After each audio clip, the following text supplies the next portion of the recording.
திருச்சிற்றம்பலம். நம பார்வதி பதையே ஹர தேவா சித்தவேசா சிவசிதம்பரம். திருச்சிற்றம்பலம். வாழ்க அந்தணர் வானவரானினம், வீழ்க தன்புணல் வேதனும் ஓங்குக, ஆழ்க தீயதெல்லாம் அரண் நாமமே சூழ்க, வையகமும் துயர் தீர்கவே. திருச்சிற்றம்பலம். அடியனுடைய குருநாதர் மற்றும் மாதவ சிவஞான சுவாமிகளின் திருவடிகளை வணங்கி, அடியார் பெருமக்கள் அனைவருடைய கமலபாதங்களையும் வணங்கி, இந்த நன்றிக்கடன் என்ற தலைப்பில் இன்னைக்கு பேச இருக்கிறோம். இந்த அழகிய திருச்சிற்றம்பலம் உடையான் இந்த சபைக்கு நான் ஒரு நன்றிக்கடன் பட்டிருக்கிறேன். அதனால தான் முதல்ல நன்றிக்கடன் அப்படிங்கிற தலைப்பில் தான் பேசுகிறோம். முதல்ல பேசணும்னு எடுத்திருந்த தலைப்புலாம் வேற, அதுக்கெல்லாம் ரொம்ப நாள் போயிடுச்சு. ஆனால் பெருமானுடைய திருவருள் நன்றியில தான் முதல்ல ஆரம்பிக்க சொல்றாரு. ஏன்னா நம்ம நன்றிங்கிறது அவ்வளவு சிறப்பான ஒரு செயல். நீங்கள் யாருனாலும் சும்மா பேசுங்க, பேசும்போது ரொம்ப நன்றி அப்படின்னு சொல்லி பாருங்க, அவங்க உள்ளம் குளிரும். அப்படிப்பட்ட ஒரு வார்த்தை தான் இந்த நன்றி. அதனாலவோ என்னவோ தெரியல, இந்த சபைக்கும் நன்றி கடன் பட்டிருக்கிறேன். அடியார் பெருமக்கள் அனைவருக்கும் நன்றி கடன் பட்டு தான் இந்த நம்மளுடைய சிறப்பான சொற்பொழிவை நம்ம இன்னைக்கு பேச இருக்கிறோம். நன்றி கடன் அப்படிங்கிற தலைப்பில் தான் நம்ம பேசுகிறோம். ஏன் நன்றி, எதுக்கு நன்றி அப்படிங்கிறதெல்லாம் ஒன்று ஒன்றா பார்ப்போம். இப்போ நம்ம பார்த்த பாடல் எல்லாருக்கும் தெரிஞ்ச பாடல், அப்படி தானே? யார் பாடின பாடல் அப்படின்னா திருஞான சம்பந்தர் பாடின பாடல். இதில் நம்ம பேசணும் குருநாதருக்கு, குருநாதருக்கு வணக்கம் சொன்னோம். சிவஞான சுவாமின்னு சொன்னேன். நிறைய பேர் சிவஞான முனிவர்னு சொல்லுவாங்க. ஆனால் நம்ம ஏன் குருநாதர், குருன்னா யாரு அப்படின்னா குருட்டை நீக்குபவர். நம்ம எல்லாரும் குருடு தான். ஆனால் நம்ம சொல்லுவோம், இல்லையே எனக்கு கண்ணு நல்லா தெரியுத, நல்லா குருடு இல்லையே அப்படின்லாம் சொல்லுவோம். குருடுங்கிறது இந்த கண்ணு கிடையாது, நம்ம அறிவில் இருக்க குற்றங்களை நீக்கக்கூடியவர், அவர் தான் குருநாதர். சரியா? அடுத்து முனிவர் அப்படின்னு சொல்லாம ஏன் சுவாமி அப்படின்னு சொன்னோம் அப்படின்னா, முனிவர் அப்படின்னா இன்னைக்கு காலை வகுப்புல கூட பார்த்தோம், முனைந்தவர், அதனால முனிவர் அப்படின்னு. அவர் முனைந்துகிட்டார், ஆனா நம்ம எல்லாம் அதை செய்யல. சரியா? அதனால நம்ம முனிவர் சொல்றதை விட சுவாமின்னு சொல்றோம். சுவாமி அப்படின்னா என்ன அர்த்தம்? சுவாமின்னா சொத்து. சிவஞான சுவாமி இல்லைன்னா நமக்கு சொத்தே இல்லை. ஏன்னா சிவஞான சுவாமிகள் தான் நம்ம சைவத்துக்கு அவ்வளவு செஞ்சிருக்கிறார். அதனாலதான் நம்ம அவரை சுவாமின்னே சொல்லணும். முனிவர்கள் தனக்காக செய்தது தானே. இப்ப நான் இந்த உலகத்தை வெறுத்து உலகத்து பற்றெல்லாம் விட்டுட்டேன்னா நான் முனிந்துக்கிட்டேன், அப்ப அது எனக்கானது மட்டும். ஆனா நம்ம சுவாமிங்கிறது நம்மளுடைய சொத்து. அப்போ சிவஞான சுவாமி அப்படிங்கிறத நம்ம பெருமைப்பட்டு சொல்லணும், என்னுடைய சொத்து அவரு அப்படின்னு. ஒவ்வொரு சைவர்களும் அவரை தலையில் தூக்கி வைத்து நாம் கொண்டாட வேண்டிய ஒரு சுவாமி. ஆனா அவரை நிறைய பேருக்கு தெரிகிறதே இல்லை. அதனாலதான் ஒவ்வொரு சபையிலையும் நம்ம என்ன பண்ணணும், அவரை ஞாபகப்படுத்தி கொண்டே இருக்க வேண்டும். அதனால முதல்ல குருநாதரை சொல்லி சுவாமியும் சொல்லியாச்சு. அடுத்து திருவருள். நமக்கு திருவருள் கூட்டி வைக்கலான்னு என்ன பண்ண முடியாது, இங்க நம்ம எந்த காரியத்திலையும் இயங்கவே முடியாது. அதனால திருவருளுக்கும் வணக்கத்தை சொல்லி, திருவருள் எல்லாம் எங்க இருக்கு அப்படின்னு கேட்டா அடியார்களுடைய உள்ளத்துலதான் திருவருள் இருக்கிறார். பெருமான் எங்க இருக்கிறாரு? அடியார்களுடைய உள்ளத்துல. அதனாலதான் அடியார்களுடைய கமலபாதங்களை வணங்கி அப்படின்னு நம்ம ஆரம்பிக்கிறோம். சரி, இந்த ஞான சம்பந்தர் பாடின பாடல், ஞான சம்பந்தர், திருஞான சம்பந்தர் அப்படின்னு சொல்றோம். சம்பந்தம் அப்படின்னா என்ன? இதுல யாரெல்லாம் சம்பந்தம் பண்ணியிருக்கிறீங்க? சம்பந்தம் பண்ணவங்களுக்கு தெரியும். சம்பந்தம்னா என்னதுமா? சம்பந்தி சொல்லியிருப்பீங்க இல்லையா? உறவு கலப்பு, தொடர்பு. சரியா? அவர் யாரு கூட தொடர்பு வச்சிருக்கிறாரு? இந்த உலகத்து கூட இல்ல, சிவபெருமான் கூட, ஞானத்துக்கு கூட. நம்ம படிக்கிறோம் ஞானம் அப்படின்னா பசு ஞானம் படிக்கிறோம், பாச ஞானம் படிக்கிறோம், சிவஞானம் படிக்கிறோம். ஆனா இவர் யாரு கூட கலப்பு வச்சிருக்கிறாருன்னா சிவஞானத்து கூட கலப்பு வச்சிருக்கிறாரு. அப்ப ஞானம்னு சொன்னாலே நமக்கு சிவஞானம் மட்டும்தான். அப்படிதான் படிக்கிறோம். ஆனா இதுல என்ன சொல்றோம்? பாச ஞானம் சொல்றோம், பசு ஞானம் சொல்றோம், பதிஞானம் சொல்றோம். பாசத்துக்கு ஞானம் இருக்கா? கிடையவே கிடையாது. ஆனா பாச ஞானம்னு சொல்றோம். அது அதன் மூலமா அறியக்கூடிய ஞானம், அதனால நம்ம பாச ஞானம்னு சொல்றோம். பசுவுக்குன்னு ஞானமே கிடையாது, அது கருது பசு ஞானம் தான். அப்ப ஞானம் அப்படின்னாலே அது சிவஞானத்தை மட்டும்தான் குறிச்சு வருது. அதனாலதான் அவர் திரு ஞான சம்பந்தர், ஞானத்து கூட உறவு வைத்திருக்கிறார். அதனாலதான் அவருக்கு திரு ஞான சம்பந்தர் அப்படின்னு சொல்றோம். அதே மாதிரி நம்ம சம்பந்தப்பட்ட பொருள் நிறைய சொல்லலாம். தைலம் அப்படின்னா எது கூட சம்பந்தப்பட்டது அப்படின்னா எள்ளு கூட சம்பந்தப்பட்டது, அதனாலதான் தைலம் அப்படின்னு சொல்றோம். அதே மாதிரி சைலம் அப்படின்னு சொல்லுவோம். சைலம் அப்படின்னா கல்லு கூட தொடர்பு உள்ளதுதான் என்னது? சைலம் அப்படின்னு சொல்றோம். இந்த பாடல்ல நமக்கு 6 பேருக்கு, நம்ம உலகத்துல ஒரு 6 பேரை எப்பவுமே என்ன பண்ணணும்? வணங்கணும் அப்படின்னு சொல்றாரு. வாழ்க அந்தணர், அந்தணர்களை வணங்கணும் அப்படின்னு சொல்றாரு. அந்தணர்கள்னா யாரு? வேதம் ஓதுபவர்கள், பிறப்புனால கிடையாது, சரியா? வேதம் ஓதுபவர்களை அந்தணர்கள் அப்படின்னு சொல்றோம். நம்ம சொல்றோம் இல்லையா, சுந்தரமூர்த்தி சுவாமிகள் கூட முதலில் அடி எடுத்து கொடுக்கும்போது அப்படித்தானே எடுத்து கொடுத்தாரு, தில்லைவாழ் அந்தணர்தம் அடியார்க்கும் அடியேன் அப்படின்னு. அப்ப அந்த அந்தணர்களை நம்ம என்ன பண்ணணும்? கண்டிப்பாக வணங்க வேண்டும். அடுத்ததாக வானவர்கள், வாழ்க அந்தணர் வானவர் அப்படின்னு சொல்றாங்க. வானவர்கள் எத்தனை பேர் இருக்கிறாங்க மொத்தம்? 33 முக்கோடி, 30 முக்கோடி தேவர்கள்னு சொல்றோம். அது யாரெல்லாம்? 4 பேர், 4 வகையா அதெல்லாம் பிரிச்சிருக்காங்க, சரியா? முதல்ல அஸ்வினி குமாரர்கள். அஸ்வினி குமாரர்கள் எத்தனை பேர்னா 2 பேர் மருத்துவர்கள். அது நசந்தியா தசரா அப்படின்னு 2 பேர் இருக்கிறாங்க. அடுத்து அட்ட வசுக்கள் 8 பேர். அட்ட அப்படின்னாலே 8 பேர், 8 வசுக்கள். அனலன், அனிலன், ஆபன், சோமன், தரன், துருவன், பிரத்யுரன், பிரபாசன் அப்படின்னு 8 பேர் இருக்கிறாங்க. இந்த 8 பேரும் அட்ட வசுக்கள். இவங்கெல்லாம் எங்க இருக்கிறாங்க அப்படின்னா நீர் தத்துவத்தில் இருக்கக்கூடியவங்க, சரியா? அடுத்து ஆதித்தர் அப்படின்னு சொல்லி 12 பேர் இருக்கிறாங்க, சூரியர்கள், சரியா? 12. இவங்க ஒவ்வொரு ராசியிலையும் ஒவ்வொரு இடத்துல இருப்பாங்க, ஒவ்வொரு ராசிக்காரருக்கு அதிபதியா இருப்பாங்க. அப்ப 12 ராசி இருக்குது இல்லையா, அந்த 12 இடத்துல இருக்கக்கூடியவர்கள். இவங்க யாருக்கு குழந்தைகளா உள்ளவங்க அப்படின்னா காசிப முனிவருக்கும் அதிதிக்கும், இந்த 2 பேருக்கும் புதல்வரா இருக்கக்கூடியவங்க தான். இந்த 12 பேரும் சொல்லிடுவோமா? சொல்லிடலாம். அம்சன், ஆரியமான், பாகன், துத்தி, மித்திரன், உஷன், சங்கரன், சாவித்ரன், துவச்சன், வருணன், விஷ்ணு, விவஸ்வத் அப்படின்னு 12 பேர் இருக்கிறாங்க, சரியா? அடுத்து உருத்திரர்கள். உருத்திரர்கள் 11 பேர். அப்ப மொத்தம் எத்தனை ஆச்சு?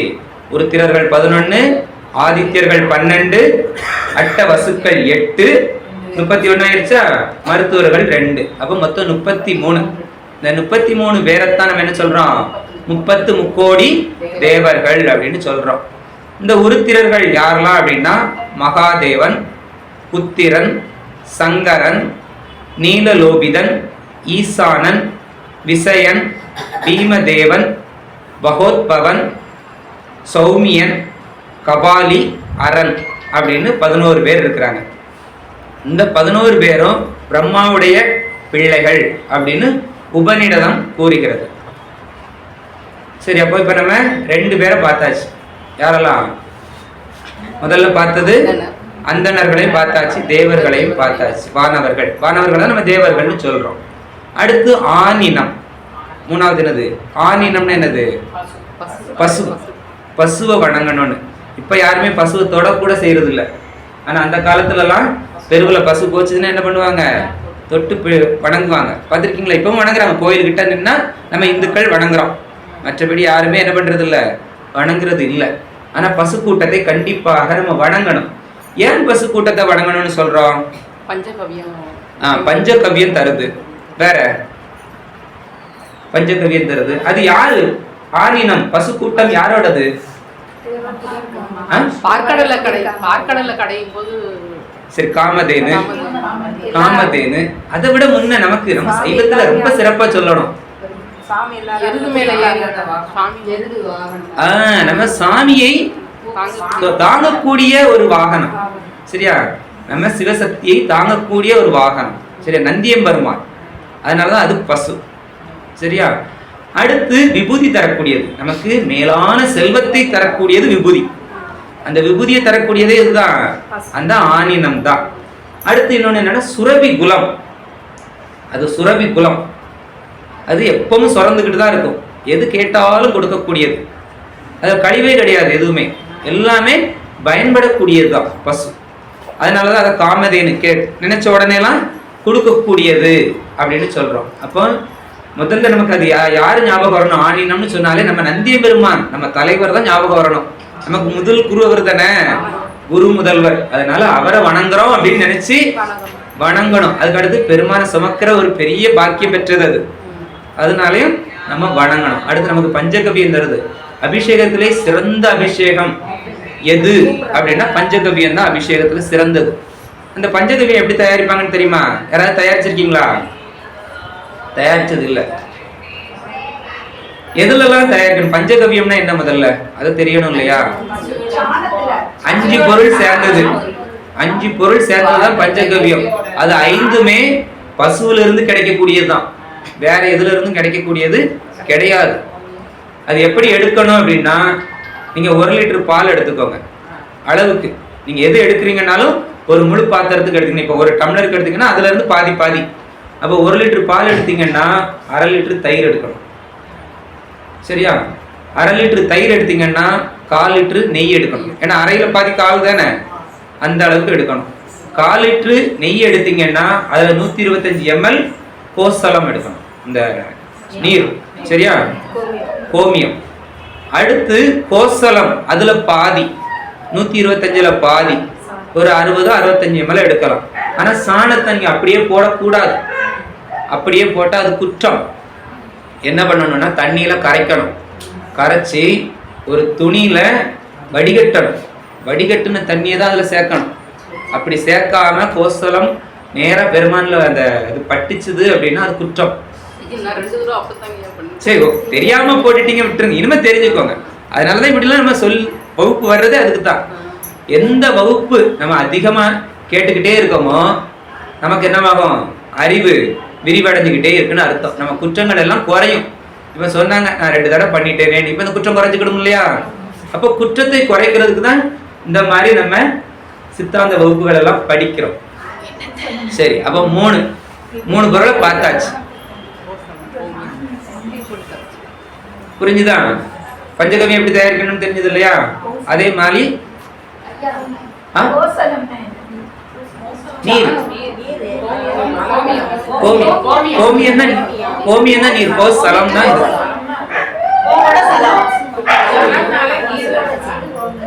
அதை கரைச்சி இது பண்றது. சரி, இதுதான் பஞ்சகவியம் தயாரிக்கிறது. நீங்க ஒவ்வொரு அபிஷேகத்திலையும் நீங்க வீட்டுல வச்சு பண்றதா இருந்தாலும் சரி, கோயிலுக்கு அபிஷேகம் கொண்டுட்டு போனாலுமே இந்த பஞ்சகவியம் கொண்டுட்டு போனீங்கன்னா ரொம்ப சிறப்பு. பெருமான் விரும்பி ஏற்றக்கூடக்கூடிய ஒரே பொருள் எது அப்படின்னா இந்த பொருள் தான். சரியா, அடுத்து இதுல இன்னொரு இருக்குது. பால் நம்ம சொல்றோம் இல்லையா, கறந்த பால் கண்ணலோடு, கறந்த பால் அப்படியே கொண்டு அபிஷேகம் பண்ணணும் அப்படின்னு. இந்த பால் கறந்த பால் அப்படின்னு சொல்றோம். பால்ல இன்னும் நிறைய விசேஷம் இருக்குது, சொல்லிக்கிட்டே போகலாம். எச்சில் புனிதம் தெரியுமா? எச்சில் புனிதம், வாந்தி புனிதம், அடுத்தவனின் ஆடை புனிதம் அப்படின்னு ஒரு பழமொழி இருக்கு, கேள்விப்பட்டிருக்கீங்களா? எச்சில் புனிதம்னா என்னது? எச்சை கொண்டு புனிதமா வைக்க முடியுமா? ஆனா அது புனிதம்னு சொல்றோம், தேன் இல்ல. எச்சில் புனிதம் தேன் இல்ல, பால். அதான் மாடு இருந்தா நமக்கு அது தெரியும். வீட்டுல கண்ணுக்குட்டி விடும்போது முதல்ல கண்ணுக்குட்டி விடுவாங்க, அது எச்சி வச்சுட்டு தான் அதை கழுவ மாட்டாங்க. அப்பம்லாம் கழுவவே மாட்டாங்க, இப்பதான் கழுவுறாங்க. சுத்தம் பாக்குறோம்னு அந்த எச்சியோட தான் கறந்து ஊற்றுவாங்க. அந்த எச்சியெல்லாம் அதில் வடிஞ்சிருக்கும். ஆனா அதை நம்ம புனிதமா நினைச்சுதான் என்ன பண்றோம்? அபிஷேகம் பண்றோம். அதான் எச்சில் புனிதம். முதல்ல அது குடிச்ச பிறகுதான் நம்ம அபிஷேகத்துக்கே எடுக்கிறோம். சரி, அதான் எச்சில் புனிதம். வாந்தி புனிதம் தான் தேன்.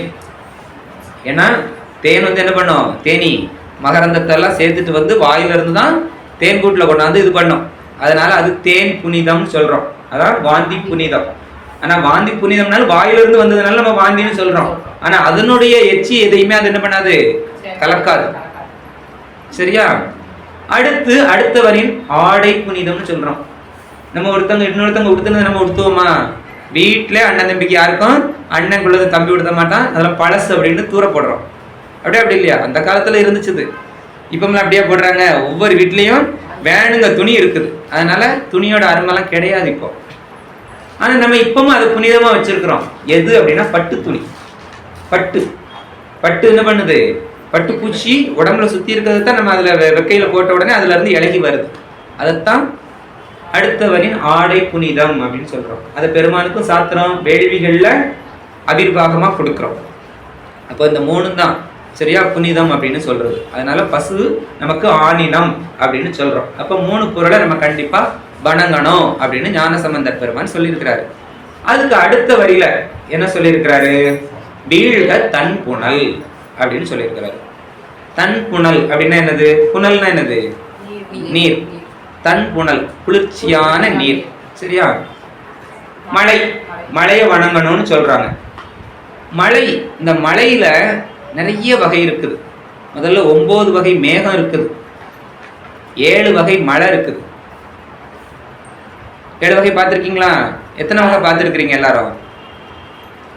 முதல்ல என்ன வகைன்னு தெரிஞ்சாதானே அதில் பார்த்ததை சொல்ல முடியும். முதல்ல 7 வகை மழை. ரத்தின மழை. சரியா? ரத்தின மழை. அடுத்து நீர்மழை, நமக்கு தண்ணி, அது எல்லாருமே பார்த்துருப்போம். அடுத்து கல்மழை, ஆலங்கட்டி, அந்த கட்டி மழை, அது பார்த்துருப்போம் நிறைய பேர். சொர்ணமலை. சொர்ணமலை பார்த்துருக்கீங்களா? கேள்வியாவது பட்டிருக்கீங்களா? தங்கம் விடும். கேள்வி விடப்பட்டது இல்லையா? கனகதார சூஸ்திரம் பாடி ஆதிசங்கரர் வர வச்சார்.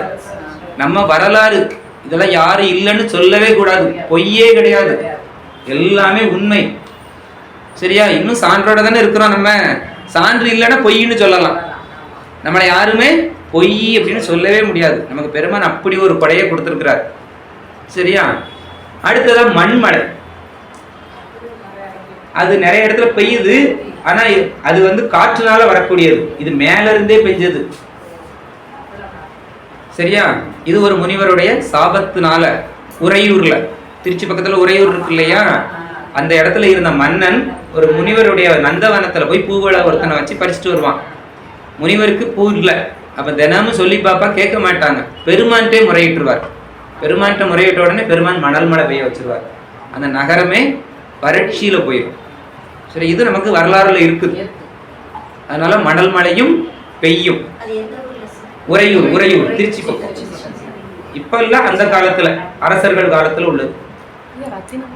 ரத்தின மழை பெஞ்சிருக்குன்னு இருக்குதானே, எந்த இடம்னு இருக்குல்ல. அடுத்து தீமழை. தீயினாலையும் மழை பெய்யும். அடுத்து பூமழை. பூமழை நம்ம கேள்விப்பட்டிருப்போம், வரலாறுகள் எல்லாம் பார்த்திருப்போம். தேவர்கள் எல்லாம் பூமாறி பொழிதார்கள் அப்படின்லாம் கேள்விப்பட்டிருக்கோம் இல்லையா? ஆமா, நிறைய வரலாறுகள்ல பூமழை இருக்கு. அதனால இந்த மழையையும் சொல்லியிருக்கிறாரு. மேகங்கள் 9 வகை மேகம் இருக்குது. மேகத்துக்கு ஆவர்த்தனம், சம்பந்தம், உட்கலம், துரோணம், தானம், நீளம், வருணம், வாயு பலம், தமம் அப்படின்னு 9 வகை இருக்கு. சரியா? அப்ப மழையை வணங்கணும்னு சொல்றாங்க. அடுத்ததா யாரை வணங்கணும் அப்படின்னு அவர் சொல்றாருன்னா வேந்தன். வேந்தன்னா யாரு? அரசர்கள். அரசர்கள் யாருக்கு நிகராக வைக்கப்படுறாங்க? இறைவனுக்கு நிகராக தான் வைக்கப்படுறார்கள். அதனால அரசனையும் வணங்கணும் அப்படின்னு சொல்றாங்க. அரசன் வளரணும்னா என்ன இருக்கணும்? அவ்வை பாட்டி ஒற்ற வார்த்தையில சொன்னாங்க, வரப்புயர. வரப்பு உயர்ந்தா போதும், அடுத்து எல்லாம் சரியாயிரும் அப்படின்னு அவை பாட்டி. எல்லாரும் ஒவ்வொருத்தரும் அரசனை பத்தி பக்கம் பக்கமா புகழ்னாங்க. இந்த அம்மா மட்டும் ஒரு வார்த்தையில முடிச்சிட்டாங்க. அப்ப தமிழ் எவ்வளவு சிறப்புன்னு பாருங்க. வரப்பு உயர்ந்தா என்ன ஆகும்? தண்ணி நல்லா நிற்கும். தண்ணி நல்லா நின்றுச்சுன்னா நெல் பயிர் நல்லா வளரும். நெல் பயிர் வளர்ந்துச்சுன்னா விவசாயம் நல்லா இருக்குதுன்னு அர்த்தம். விவசாயம் இருந்தா குடிகள் நல்லா இருக்கிறாங்கன்னு அர்த்தம். குடி நல்லா இருந்தா கோல் நல்லா இருந்தாதான் குடி நல்லா இருக்கிறாங்கன்னு அர்த்தம். அப்ப ஒற்ற வார்த்தையில எவ்வளவு விளக்கத்தை சொல்லி தராங்க. அந்த மாதிரி அரசனை நம்ம இறைவனுக்கு நிகராக வைக்கிறோம். ஏன் அப்படின்னா எல்லா அரசர்களுமே ரொம்ப சிறப்பான ஆட்சி செய்தார்கள். அதுல அசுரர்கள் கூட இப்பவும் கடவுளுக்கு நிகராக வைக்கப்படக்கூடிய அரசர்கள் இருக்கிறாங்களா இல்லையா? யாரு? மகாபலி சக்கரவர்த்தி, சரியா? இவர்கள் எல்லாமே நமக்கு சான்று. அவர்கள் இன்னும் வந்துட்டு போறாரு. ஏன்னா மகாபலி சக்கரவர்த்தி எந்த குற்றமும் செஞ்சவே இல்லை. அதுக்கு ஒரு எடுத்துக்காட்டு இருக்குது. அது யார குற்றமா சொல்லுவாங்க அப்படின்னா, திருக்குறள்ல திருக்குறள் அரங்கேறும் போது திருக்குறளை பத்தி ஒவ்வொரு புலவர்களும் சிறப்பு சொல்லணும் இல்லையா? பாயல் சொல்றாங்க, ஒவ்வொரு புலவரும் சொன்னாராம். அப்போ ஒரு புலவர் சொன்னாரா, அந்த 3 அடி அளந்தாம்ல அவனை விட நீர்தாமியா பெருசு. ஏன் அப்படின்னா 3 அடி அளந்தாலும் நல்லவனை பாதாளத்துல தள்ளிட்டாரு. ஏன்னா இன்னொருத்தனுக்காக இந்திர பதவி கிடைச்சிரும் அப்படின்னுட்டு. அவன் நல்லவன், அவனை தள்ளியிருக்கவே கூடாது. இந்திர பதவியில இருக்கிறவனுக்காக இவனுக்கு சப்போர்ட் பண்ணி அவனை தள்ளிட்டார். அப்ப அவன் கெட்டவன். யாரு? விஷ்ணு, மகாவிஷ்ணு கெட்டவன், சரியா? ஏன்னா நல்லவனை தள்ளிட்டார் 3 அடி அளந்து. ஆனா நீரு 1.5 அடியில 3 அடி கூட 2 அடி கூட நீங்க முழுசா முடிக்கல.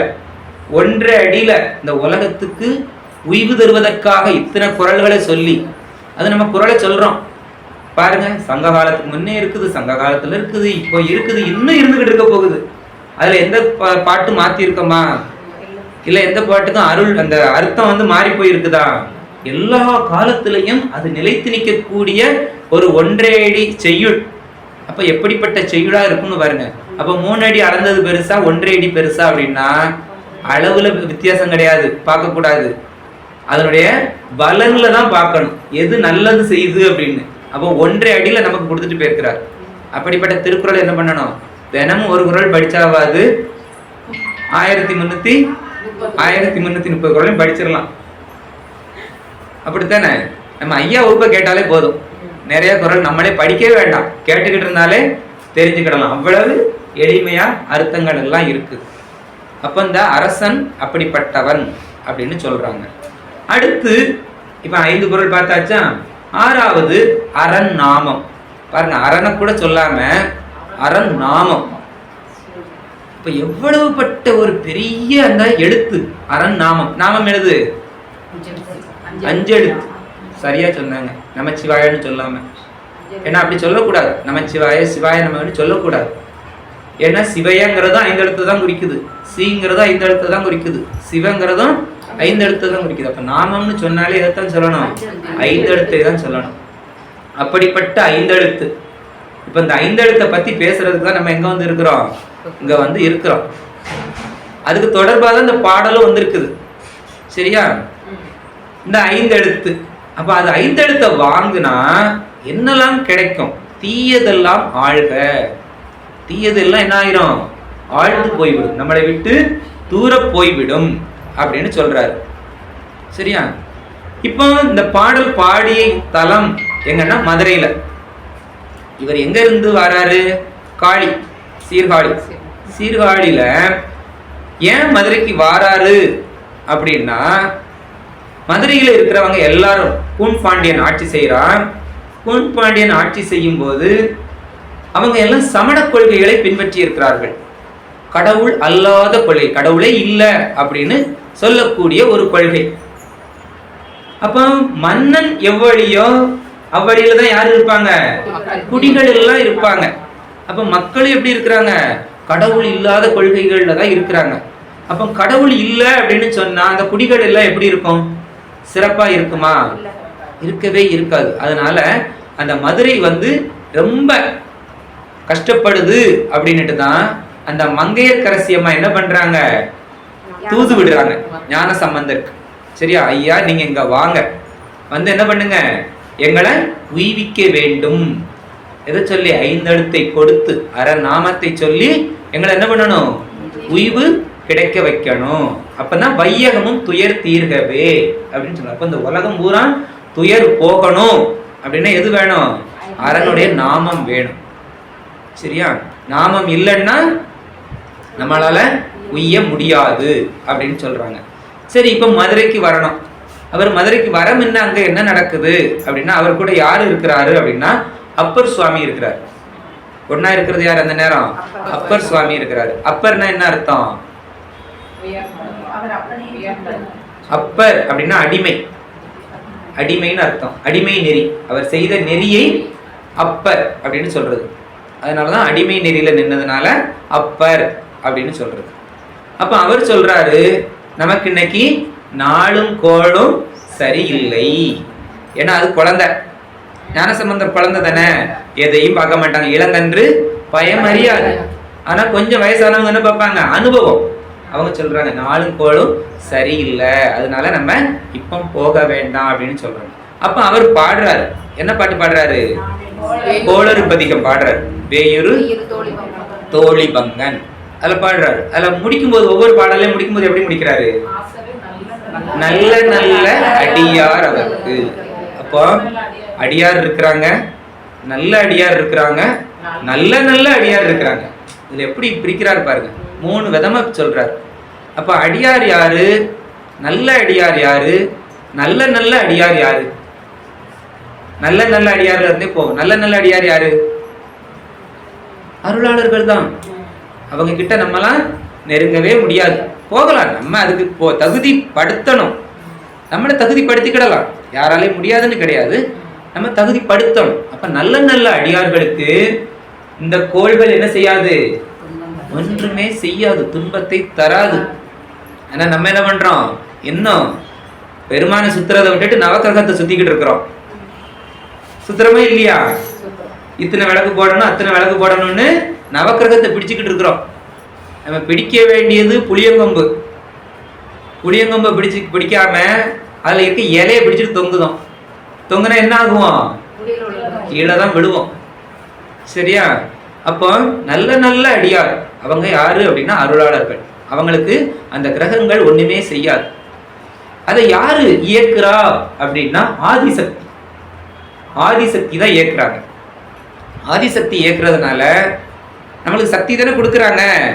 நம்ம தாய் தானே எல்லாத்து பிள்ளைகளுக்கும் யாருக்கு யாருக்கு என்னது கொடுக்கணும், எப்படி கொடுக்கணும்னு சொல்றது. அப்படி பார்த்து பார்த்து கொடுக்கறதுனாலதான் அந்த சக்திக்கு தெரியும் நல்ல நல்ல அடியார் யாரு, நல்ல அடியார் யாரு, அடியார் யாரு, அடியாதர் இல்லாதவங்க யாரு அப்படின்னு. அதனால அவங்களுக்கு என்ன செய்யாதது? ஒன்றும் செய்யாது. சரி, கொஞ்சம் இறங்கி வருவோம். நல்ல அடியார் அப்படின்னா அது யாரு? நல்ல அடியார்னா தீட்சை வாங்கி, சரியா, ஞான தீட்சை எடுத்து அதுல ஒழுகி நிக்கணும். சும்மா எடுத்தா மட்டும் போதாது. அடியார் அப்படின்னாலே நம்ம சைவத்துக்குள்ளேயாவது இருக்கணும். அதுக்கு முதல் படி என்னது? அந்த தீட்சை வாங்கியாவது இருக்கணும்.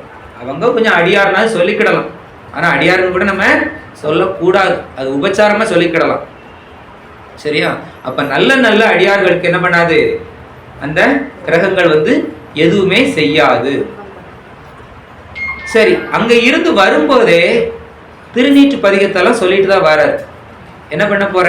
அங்க சமணர்களை வாதில் வெல்லுவோம் திருநீரு, ஆமா சரியா, எல்லாமே சொல்லி தான் வராரு. ஏன்னா அவங்க எல்லாம் அருளாளர்கள், அவங்க சொன்னா அப்படியே பலிக்கும். சரியா? இங்க மதுரைக்கு வாராரு. மதுரைக்கு வந்த உடனே என்ன பண்றாங்க? தங்குறதுக்கு அம்மா இடம் கொடுக்குறாங்க. சரியா? இடம் கொடுத்த உடனே இந்த சமணர்களுக்கு எப்படியும், இப்ப நம்ம இந்த அமைப்புல இருக்கிறோம், ஒரு 10-15 தடியாளர்கள் வெளியில இருந்து வந்துட்டு நம்மள எல்லாம் அடிச்சு விரட்டினா நம்ம என்ன சொல்லுவோம்? போராட்டம் பண்ணுவோமா இல்லையா? அதே மாதிரி அவங்களும் என்ன பண்றாங்க? போராட்டம் பண்றாங்க. எப்படியாவது இவங்களை புதுசா வந்தவங்கள வெளியில அடிச்சு தள்ளிடணும், இருக்கிறவன் இடத்த கொடுக்க மாட்டார் இல்லையா அப்படின்னுட்டு தீ வைக்கிறாங்க. அவங்க தங்கின இடத்துக்கெல்லாம் என்ன பண்றாங்க? தீ வைக்கிறாங்க. தீய வச்ச உடனே அவர் என்ன சொல்றாரு? பையவே சென்று பாண்டியக்கு ஆகுக அப்படிங்கிறார். அப்பவும் பாருங்க எவ்வளவு கருணையோட சொல்றாரு. குழந்தைதான், ஆனா பையன் போட்டும்பா, வேகமா போனா அவன் தாங்க மாட்டான், பைய போட்டும். அப்போ ஏன் இதுல பாருங்க, ஏன் அப்படின்னா நம்ம சொல்லுவோம்ல, தாயை போல பிள்ளை, நூலை போல சேலை. நம்மளுடைய தலைவர் எப்படிப்பட்டவர்? பெருங்கருணையாளர். சிவபெருமான் அப்படிப்பட்ட கருணையாளர். அவருக்கு கருணையை தவிர வேற எதுவுமே தெரியாது. ஆனா நம்ம எல்லாரும் என்ன சொல்றோம்? செவனை கும்பிட்டா சோதிப்பார் அப்படித்தானே சொல்றோம். சிவனை கும்பிட ஆரம்பிச்சிட்டியா, அப்போ உனக்கு சோதனை வர ஆரம்பிச்சிருச்சு அப்படின்னு. சோதனைக்கும் அவருக்கும் என்னன்னே அர்த்தம் தெரியாது. ஏன்னா அவருக்கு கருணைக்கு மட்டும்தான் அர்த்தம் தெரியும். ஏன்னா அவருக்கு கருணை செய்யறதுக்கே மட்டும்தான் நேரம் இருக்கு. சோதிக்கிறதுக்குலாம் அவர் அந்த பக்கம் திரும்பியே பார்க்கல. ஆனா கருணையை கூட நம்ம என்ன பண்ண மாட்டேங்கிறோம், புரிஞ்சுக்கிடவே மாட்டேங்கிறோம். புரியாம அதுக்கு ஒரு அப்படியே ஒரு எதிர்ப்பதத்தை சொல்லி சோதனை அப்படின்னு ஒரு பெரிய குண்டத்துக்கு போட்டு சிவத்தை என்ன பண்ண விட மாட்டேங்கிறோம், வழிபடவே விட மாட்டேங்கிறோம். வேற யாருமே விட மாட்டேங்கிறாங்க? நம்ம இந்துக்கள் தான். வேற கிறிஸ்தவர்களோ மற்ற மதத்துக்காரர்களோ எல்லாம் கிடையாது நம்மளை வழிபட விடாம தடுக்கிறது. அவங்க தடுக்க மாட்டாங்க, அவங்க இழுத்துட்டு போயிடுவாங்க. சரியா? தடுக்கவே மாட்டாங்க. நீ இங்கே நிக்காத, இங்க வந்துரு அப்படின்னு இழுத்துட்டு தான் போவாங்க. யாரையும் தடுப்பாங்களா? நீ அதை கும்பிடாத இதை கும்பிடாதன்னு செய்யவே மாட்டாங்க. சரியா? அவங்க இழுக்கிறதுல தான் இருப்பாங்க. ஆனா நம்ம ஆளுக்கு என்ன பண்ண மாட்டாங்க, தள்ளியும் விட மாட்டாங்க, நிக்கவும் விட மாட்டாங்க. சரியா? அதனால தடுக்கிறதே யாருதான், நம்ம ஆளுக்கு தான். அப்ப இவங்களுக்கெல்லாம் எப்பவும் பெருமானுடைய கருணையை உணர்வாங்கிறதே கேள்விக்குறிதான். அப்படிப்பட்ட நிலையில தான் நம்மளாம் நிறைய ஆன்மாக்கள் இருக்குது. அதுலெல்லாம் நம்ம எல்லாரும் இப்படி இருக்கிறவங்க எல்லாம் எப்பிறப்பிலேயோ ஒரு தவம் செஞ்சிருக்கிறோம். அதனாலதான் இப்படிலாம் வந்து உட்கார்ந்து பெருமானுடைய பெரும் கருணையை வியந்து வியந்து நம்ம என்ன பண்றோம், நினைத்து பார்க்கிறோம். சரியா? அப்போ பையவே சென்று பாண்டியத்துக்கு ஆகுக அப்படின்னு சொல்லிட்டாரு. அதனால இப்போ அந்த பெருமான்கிட்ட போய் கூன் பாண்டியன் முறையிட்டாலும் அந்த நோய் தீருமா? தீராது. ஏன்னா பெருமான் அதெல்லாம் செய்யவே மாட்டாரு. ஏன்னா அடியார்கள் செஞ்சிட்டாங்க அப்படின்னா அது அடியார் தான் தீர்க்க முடியும். சரி, சிவனடியார்களுக்கு அவ்வளவு வலிமை. ஏன்னா சிவனடியார்கள் உள்ளத்துல தானே யார் இருக்கா, பெருமானே இருக்கிறாரு. சிவனடியார்கள் எல்லாம் யாரு, நடமாடும் சிவம். சரியா? சலமூர்த்தி, அசலமூர்த்தி இல்ல, சலமூர்த்தி, ஓடிக்கிட்டே இருக்கக்கூடிய பெருமான். அதனால பெருமான் நம்ம அதுல படிக்கிறோம் இல்லையா, சிவஞான போதத்துல எல்லாத்துலயும் படிக்கிறோம். அப்போ அடியார்களுக்கு அவ்வளவு முக்கியத்துவம் நம்ம சைவத்துல மட்டும்தான். வேற எந்த மதத்திலையுமே அடியார்களை இவ்வளவு சிறப்பா சொல்லவே மாட்டாங்க. சரியா? பாடல்கள் இருக்கு இல்லையா, யார் பெருசு அப்படின்னு கேட்டா புவனம் பெருசா, புவனத்தை படைச்ச பிரம்மா இருக்கான் அப்படின்னு ஒவ்வொன்னா போனா கடைசியில் எங்க கொண்டு வந்து முடிப்பாங்க, அடியாரத்தான் கொண்டாந்து முடிப்பாங்க. அடியார் தான் பெரியவங்க. ஏன்னா பெருமானே பெருசுன்னு சொல்றோம், அந்த பெருமான் யார்கிட்ட இருக்கிறாரு, அடியார் உள்ளத்துக்குள்ள இருக்கிறாங்க. அப்ப பெருமை, அடியார்களுடைய பெருமையை சொல்லவே முடியாது. அப்படிப்பட்ட ஒரு நிலையை அடைவதற்கு தான் நம்ம என்ன பண்றோம், இவ்வளவு முயற்சியும் பயிற்சியும் அதை தொடர்ச்சியும் செய்யணும். எங்க கோட்டெல்லாம் அதுதான், முயற்சி பயிற்சி தொடர்ச்சி.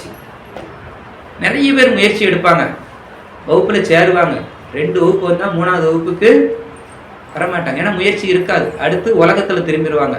கேட்டா காரணம் நிறைய சொல்லுவாங்க. ஆனா என் பெருமான் அப்படித்தான். நீங்க ஒண்ணு கேட்டீங்கன்னா அவர் 1000 அளந்து கொடுப்பார். சரியா? ஏன்னா அவரு கருணை வள்ளல். வள்ளல்னாலே வரையாது வழங்குவர். நம்மளாம் அப்படி கிடையாது. 5 கேட்டா ஒன்னா இல்ல அரையான்னு யோசிப்போம், இல்ல கொடுத்தா திருப்பி வருமா வராதான்னு யோசிப்போம். ஆனா அவர் அப்படி கிடையாது. நீங்க ஒரு காரணம் சொல்லிட்டீங்க, ஒரு வகுப்புக்கு வரல, நான் கல்யாண வீட்டுக்கு போனேன், இல்ல பக்கத்து வீட்டு அது இதுன்னு ஏதாவது ஒரு காரணம் சொல்லி பாருங்க, தொடர்ந்து ஒரு 4-5 வகுப்புக்கு வரவே முடியாது. ஏன்னா அடுத்தடுத்து காரணத்தை தான் கொடுப்பாரு. காரணம் தான் கிடைக்கும், எப்படியாவது ஒரு காரணம் வந்துடும். அதனால காரணம் சொல்லவே கூடாது அப்படிங்கிறத நம்ம சைவத்தில். காரணம் எக்காரணத்தை கொண்டும் சொல்லக்கூடாது. வரணும்னா வந்துடணும், அவ்வளவுதான். பெருமான் எந்த விஷயமா இருந்தாலும் சரி பெருமான் மேல பாரத்தை போட்டுறணும், எல்லாம் அவர் பார்த்துக்கிடுவார் அப்படின்ட்டு ஒரே குறிக்கோளோட. வீட்டுல சுகம் இல்லையா, பரவாயில்ல, நம்ம வகுப்பு போயிட்டு வரோம், பெருமான் அவ்வளவு நேரம் அங்க காவல் இருப்பார். ஆமா, தாய்மான சுவாமி எப்படி வந்தாரு, தாய்மான சுவாமியோட வரலாறு தெரியும் இல்லையா. தாயாகி வந்து பிரசவம் பார்த்தாரு. இந்த தாயா அங்க போனா கிடையவே கிடையாது. அது போக இதெல்லாம் மலத்தாய். தாய் 5 பாக்குறோமா இல்லையா, இதெல்லாம் மலத்தினால வந்த தாய். நம்ம சொல்லிக்கிடுவோம் நான் தான் தாய், என் பிள்ளை அப்படிங்கிறோம். அதெல்லாம் பெருமான் பார்த்துக்கிடுவார். எல்லாரும் பெருமானுடைய பிள்ளைகள். அதனால நம்ம காரணமே சொல்ல வேண்டாம். என் பிள்ளைக்கு சோகம் இல்லை, எங்க வீட்டுக்காரருக்கு சோகம் இல்லை, அதனால நான் வரல, எனக்கு சோகம் இல்லை. நாங்களும் என்ன சொல்லுவோம் அப்படின்னா, இப்படி இழுத்துக்கிட்டு கிடந்தாலும் சரி வகுப்புல வந்து உயிர் போடும். ஏன்னா அதை கேட்டுக்கிட்டு இருக்கும்போது அந்த உயிர் போறது எவ்வளவோ புண்ணியம். வீட்டில் இருந்தால் அது நடக்காது.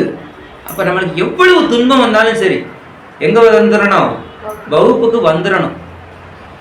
இந்த வகுப்புன்னு இல்லை, சித்தாந்த வகுப்பு எந்தெந்த வகுப்புலாம் சேர்ந்திருக்கோமோ சேர்ந்திருக்க வகுப்புக்கு கண்டிப்பா காரணமே சொல்லக்கூடாது. அடுத்து முடிஞ்ச அளவுக்கு நேரம் தவறாமை. ஆசிரியர் உள்ள இருக்கிறாருன்னா அதுக்கு முன்ன நம்ம உட்கார கடைபிடிக்கணும். அதுவும் ஒரு காரணம் தான். பஸ் லேட் ஆயிட்டு, பிறப்பட லேட் ஆயிட்டு, பிள்ளைங்க அப்படி இப்படி நம்ம காரணம் சொல்றோம்ல இல்லையா, அது எல்லாமே அந்த காரணத்துல தான் வரும். அதனால நேரம் தவறாமைக்கு ரொம்ப முக்கியம்.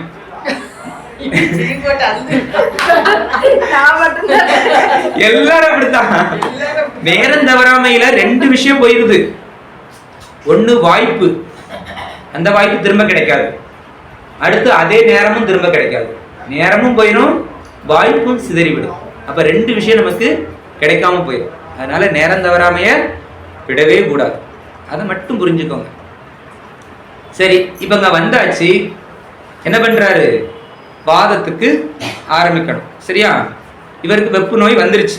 ஏன்னா பையவே போய் பத்த சொல்லிட்டாரு இல்லையா, அது பிடிச்சுக்கிட்டு எல்லாரும் சமணர்கள் வந்து என்னென்னலாமோ செஞ்சு பார்க்குறாங்க. ஆனால் என்ன பண்ண முடியல, அவரால் ஒன்றும் சமணர்களால முடியல. அப்போ மனைவி இருக்கிறாங்க இல்லையா, இப்படி ஒரு அடியார் வந்திருக்கிறாரு, அவங்க மூலமா நம்ம செஞ்சு பார்க்கலாம். ஏன்னா மனைவி வந்து அப்படிதான் செய்வாங்க, அப்படித்தானே. கணவர்கிட்ட தக்க நேரத்துல போய் பேசி அவங்கள வழிக்கு கொண்டு வருவாங்க. எல்லா நேரமும் பேசவே மாட்டாங்க, பேசின சண்டை தான் வரும். அதனால தக்க வாய்ப்பு பார்த்து இருப்பாங்க. அந்த வாய்ப்பு பார்த்து சொல்றாங்க, சரி வர சொல்லுங்க அப்படின்னு சொல்லி வர சொல்றாங்க. வர சொன்ன உடனே இவர் வந்த உடனே சொல்லிட்டார், நோயை தீர்த்திடலாம். ஆனா அதுக்கு திருப்பி பதில் உபகாரம் செய்யணும் இல்லையா, சைவத்துக்கு மாறணும். மாறுதா இருந்தா அதுலயும் போட்டி. ஏன்னா அவங்களும் அப்படிலாம் மாறக்கூடாதுன்னு சொல்றாங்க.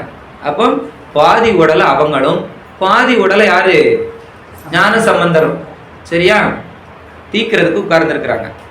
அப்போ தலை பக்கமா உட்கார்ந்துருக்கிறது யாருன்னா ஞான சம்பந்தர், கால் பக்கமா உட்கார்ந்துருக்கிறது சமணர்கள். சரியா, ஏன்னா இப்ப தலையாயவர் அப்படிங்கிறதுனாலே அமைப்பா அது அமைஞ்சுது.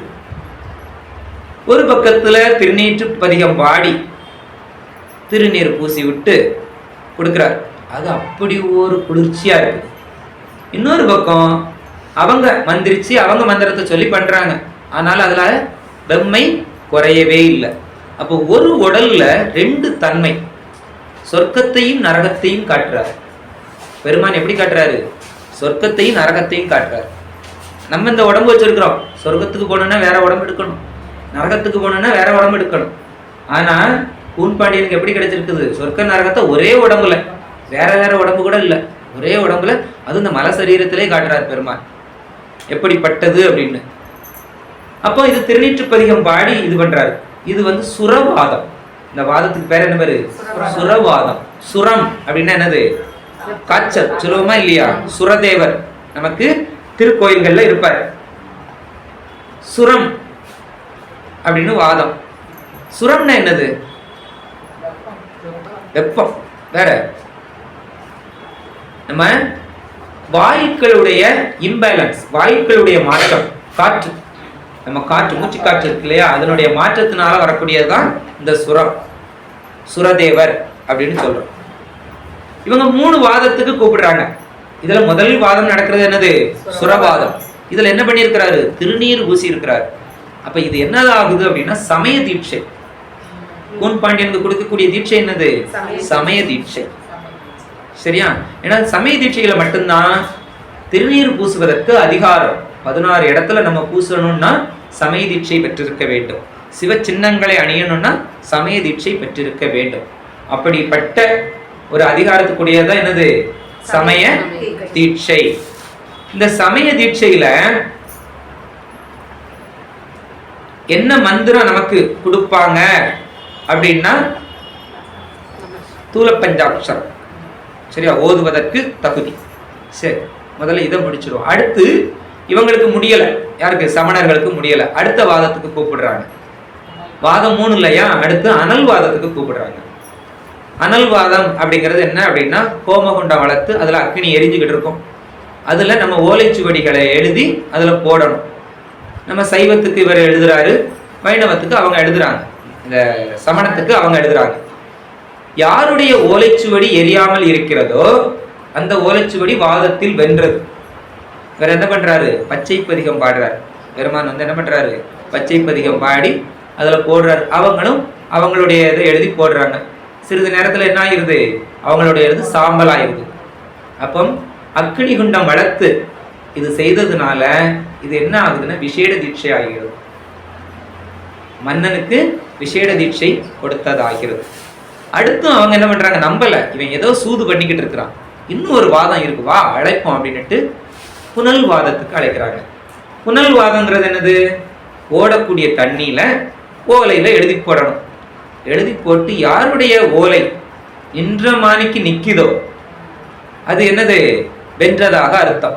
தண்ணியில ஓடிருச்சு, புனல்வழி தக்கை ஓலை ஓடிருச்சு அப்படின்னா அவர்கள் தோல்வியுற்றவர்கள் அப்படின்னு சொல்றாங்க. சரி அப்படின்ட்டு அங்க போய் எழுதுறாங்க. அப்ப எழுதின பாடல் தான் என்னது, இந்த வாழ்க அந்தனர் அப்படின்னு இப்ப நம்ம படிச்ச பாடல். அப்ப நம்ம பாடல் தீட்சைக்கு உண்டானதுக்கு தான் சொல்றோம். அது போக முதல்ல வாழ்த்து சொல்லியே சொல்றது ஒரு சிறப்பா அமைஞ்சு போச்சு இந்த சபையில நமக்கு. அதனால அவர் கையை நீட்டிடுறார், அந்த ஆற்றலை எப்படி போடுறாரு, நீட்டி போடுறார். நீட்டி போட்டதுனால கூர்பாண்டியனுடைய கூன் நிமிர்கிறது. எதுல உள்ள கூனு, அறிவுல உள்ள கூனு நிமிருது, உடம்புல உள்ள கூனு நிமிருது. இது அவருக்கு ஞான தீட்சை. ஏன்னா அறிவு நிமிர்ந்ததுனால அது ஞான தீட்சை பெறுகிறார் அப்படின்னு 3. சரி, இவருடைய இது தண்ணியில அடிச்சுட்டு போகலையா, என்ன செஞ்சது அப்படின்னா நிக்கல.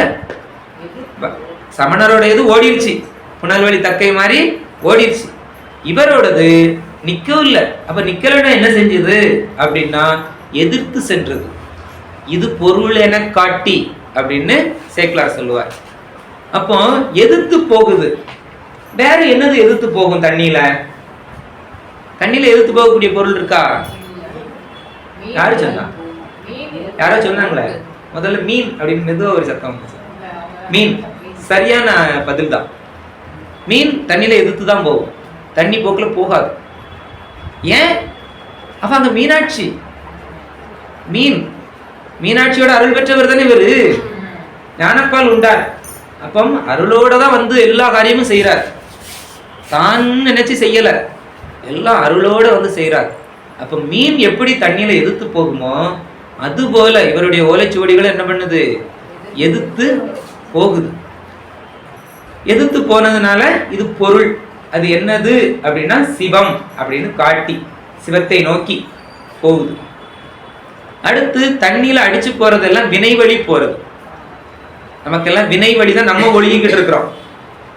ஏன்னா நம்ம இந்த இதை செய்யணும், இதை செய்யக்கூடாதுன்னு எதுவுமே நம்ம நினைக்கல. நம்ம எல்லாம் வினை வழி இருக்கு. ஏற்கனவே வாங்கி வந்த வினைய கழிக்கணும்னு வந்தா நிறைய சேர்த்து வினையோட ஓடிக்கிட்டு இருக்கிறோம். அப்படிதானே ஓடுறோம். ஏன்னா நம்ம பெருமானை பிடிக்கல.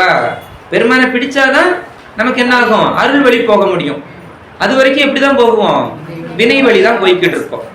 அந்த வினை வழியில இருந்து மாறி அருள் வழி வரணும் அப்படின்னுட்டு தான் பெருமான் நம்ம மேல அவ்வளவு கருணை வைத்து நமக்கு இந்த மானிட பிறப்பையே கொடுத்திருக்கிறார். அரிது மானிடராய் பிறத்தல் அரிது சொல்றமா இல்லையா? அடுத்து அங்க மானிடராய் பிறப்பதற்கே நல்ல தவம் செஞ்சிருக்கணும். தவம் செஞ்சிருந்தாதான் என்ன பண்ண முடியும், நமக்கு மானிட பிறப்பு கிடைக்கும். அடுத்து இப்பிறவி தப்பினால் எப்பிறவி வாய்க்குமோ. ஏன்னா ஒரு மானிட பிறவி கிடைக்கணும் அப்படின்னா 1 கோடி பிறவிக்கு அடுத்துதான் அடுத்து கிடைக்கும். நம்ம சைவம் அப்படிதான் சொல்லுது. அப்போ இன்னும் அடுத்த பிறவி நமக்கு வேணுமா அப்படின்னு நினைச்சோம் அப்படின்னா நம்ம வினை வழி போகலாம். ஏன்னா வினை வழி போயிட்டோம்னாலே என்னதுதான், நமக்கு பிறவிதான்.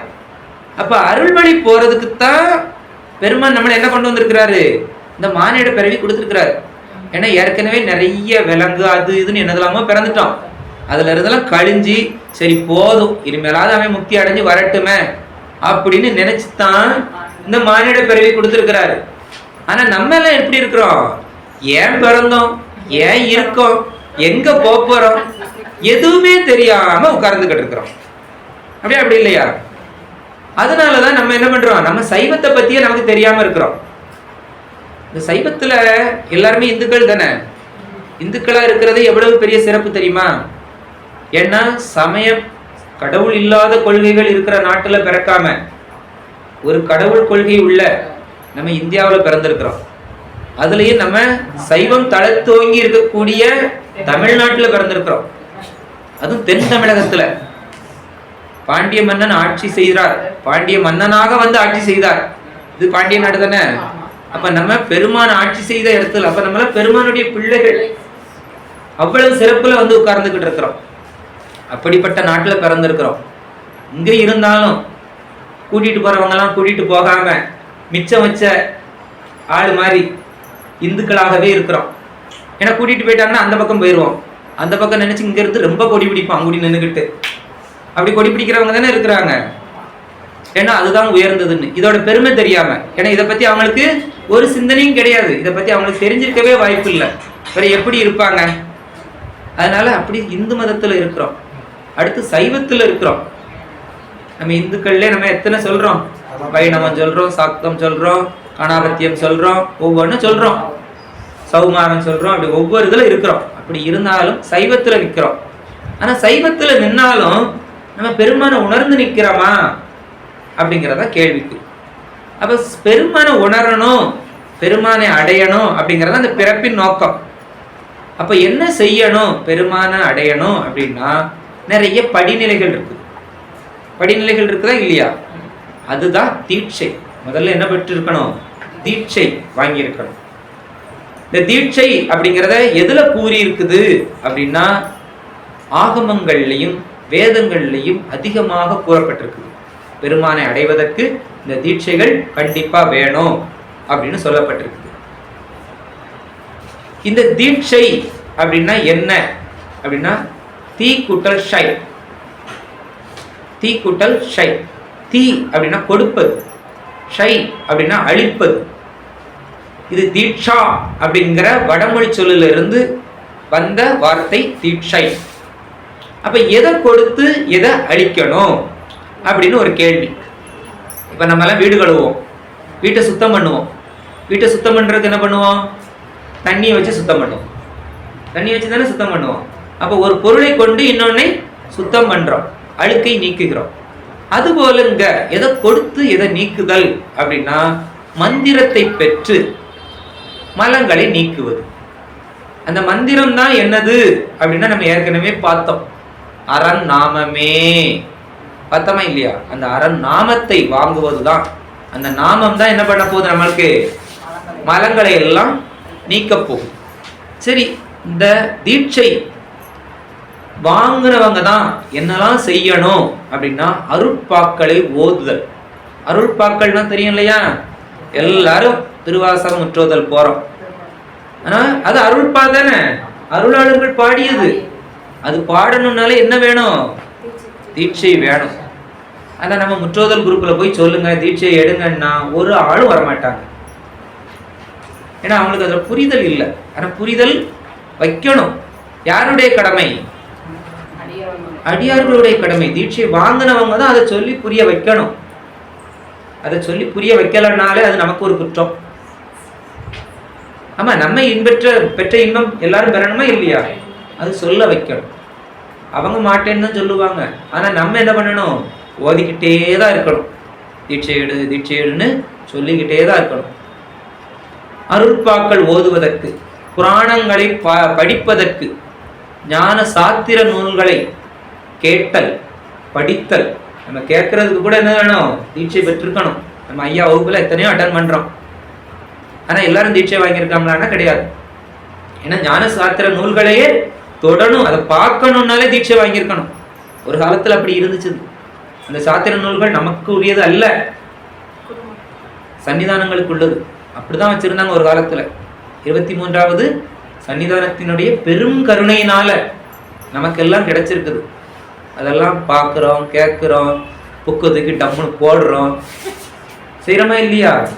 அந்த அளவுக்கு எளிமைப்படுத்திட்டாங்க, நம்மளும் அதை எளிமையாக்கி வச்சிருக்கிறோம்.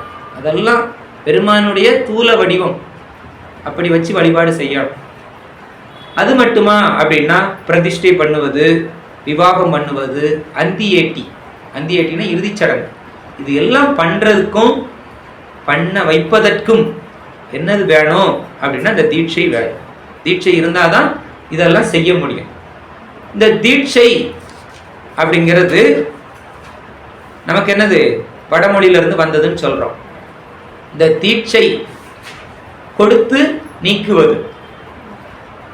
எதை கொடுத்து அப்படின்னா ஞானத்தை கொடுக்கணும். அதுல இருந்து எது பெறணும் அப்படின்னா இந்த மலத்தை நீக்குவதற்கு ஞானம் வரணும். சரி, யாருக்கு கொடுக்க முடியும் அப்படின்னு அடுத்த கேள்வி, யாருக்கு கொடுக்கலாம்? ஏன்னா அதுக்குள்ள ஒரு தகுதி இருக்கா இல்லையா? இப்ப நம்ம வாகனம் ஓட்டணும், எல்லாத்துக்கும் வாகனம் ஓட்ட கொடுக்க முடியுமா? அதுக்குன்னு ஒரு தகுதி வேணும். என்ன தகுதி வேணும்? 18 வயது நிரம்பி இருக்கணும். அப்படின்னா தான் வாகனம் ஓட்டி காட்ட முடியும். அந்த வாகனம் ஓட்டி அதுக்குன்னு ஒரு உரிமம் பெற்றிருந்தோம்னா எங்கேயுமே நம்ம பயப்பட வேண்டியதில்லை, எங்கனாலும் போகலாம். அப்படிதானே? ஆனா வாகனம் ஓட்டி உரிமை இல்லைன்னா பார்த்து பார்த்து பயந்து போகணும், பிடிச்சுக்கிட்டாங்கன்னா நின்று போகணும். அப்படி இல்லையா? அடுத்து அதுக்கு வயதுக்கு வரமுன்னையும் நம்ம செய்ய முடியாது, அதை ஓட்டவும் முடியாது, ஓட்டி காட்டவும் முடியாது, அதுக்கு உரிமம் தரவும் மாட்டார்கள். அதுபோல இங்க நம்ம மானிட பிறவில மானிடர்களுக்கு தான் இது கிடைக்குது, வேற யாருக்கு இது கிடைக்குதா அப்படின்னா இல்லை. ஆனா கிடைச்சிருக்குது, முள் செடிக்கு கிடைச்சது. சரி, உமாபதி சிவம் அதுக்கு தீட்சை செய்து அதை முக்திக்கு கொடுத்தார். ஏன்னா அது அதனுடைய பக்குவத்துல நின்னதுனால. ஆனா எல்லா விலங்குகளுக்கும் எல்லா இதுகளுக்கும் கிடையாது, அது அந்த தகுதியில இருந்ததுனால அதுக்கு கிடைச்சது. ஏன் அப்படின்னா மற்றதெல்லாம் அந்த கிரிகைகளை செய்ய முடியாது. அந்த செய்யக்கூடிய கிரிகை, அந்த கிரிகையை செய்யணும்னா அதுக்கு பகுத்த அறிவு வேணும், இப்படி செய்யணும் அப்படிங்கிற அறிவு வேணும். அந்த அறிவு யார்கிட்ட தான் இருக்குது? மானிடர்கள்ட்ட தான் இருக்கும். மற்ற விலங்குகள்கிட்டயோ மற்ற பறவை இனங்கள்கிட்டயோ மற்ற உயிர் வாழினங்கள்கிட்ட இல்லை. அதனாலதான் நமக்குத்தான் அது உரித்தானது. சரியா? ஆன்மாக்களுக்கு தான். சரி, இந்த ஆன்மாக்களுக்கு கொடுக்கணும்னு சொல்றோம், வயசை சொல்றோம், ஒரு தகுதின்னு சொன்னோம் இல்லையா? இப்ப நம்ம மருத்துவம் படிக்கணும்னா என்ன பண்ணணும்? தேர்வு எழுதணும். நீட் அப்படிங்கிற தேர்வு எழுதி தகுதி பெற்றாதான் நம்ம மருத்துவம் படிக்க முடியும். அது மாதிரி இதுக்கும் என்ன வேணும்? ஒரு தகுதி வேணும். 7 வயது நிரம்பி இருக்கணும். 7 வயது நிரம்பியாச்சுனாலே என்ன பண்ணலாம்? சமய தீட்சை எடுக்கலாம். முதல் தீட்சை சமயம் தான் கொடுப்பாங்க. 7 வயசு ஆயிடுச்சு எனக்கு ஞான தீட்சை கொடுங்க, கிடையாது, கொடுக்கவும் மாட்டார்கள். சரியா? முதல்ல சமய தீட்சை, முதல்ல 7 வயசு ஆனா நம்ம சமய தீட்சை எடுக்கலாம். வயது நிர்ணயம் அதுதான். அது குறைஞ்சவங்களுக்கு கிடையாது, அதுக்கு கூடுனவங்க 99 வயசு தாத்தா பாட்டியா இருந்தாலும் கொடுப்பாங்க. சரியா? சரி, இது எதுக்காக செய்யறோம் அப்படின்னா நம்ம உயிருக்காக செய்யப்படுது.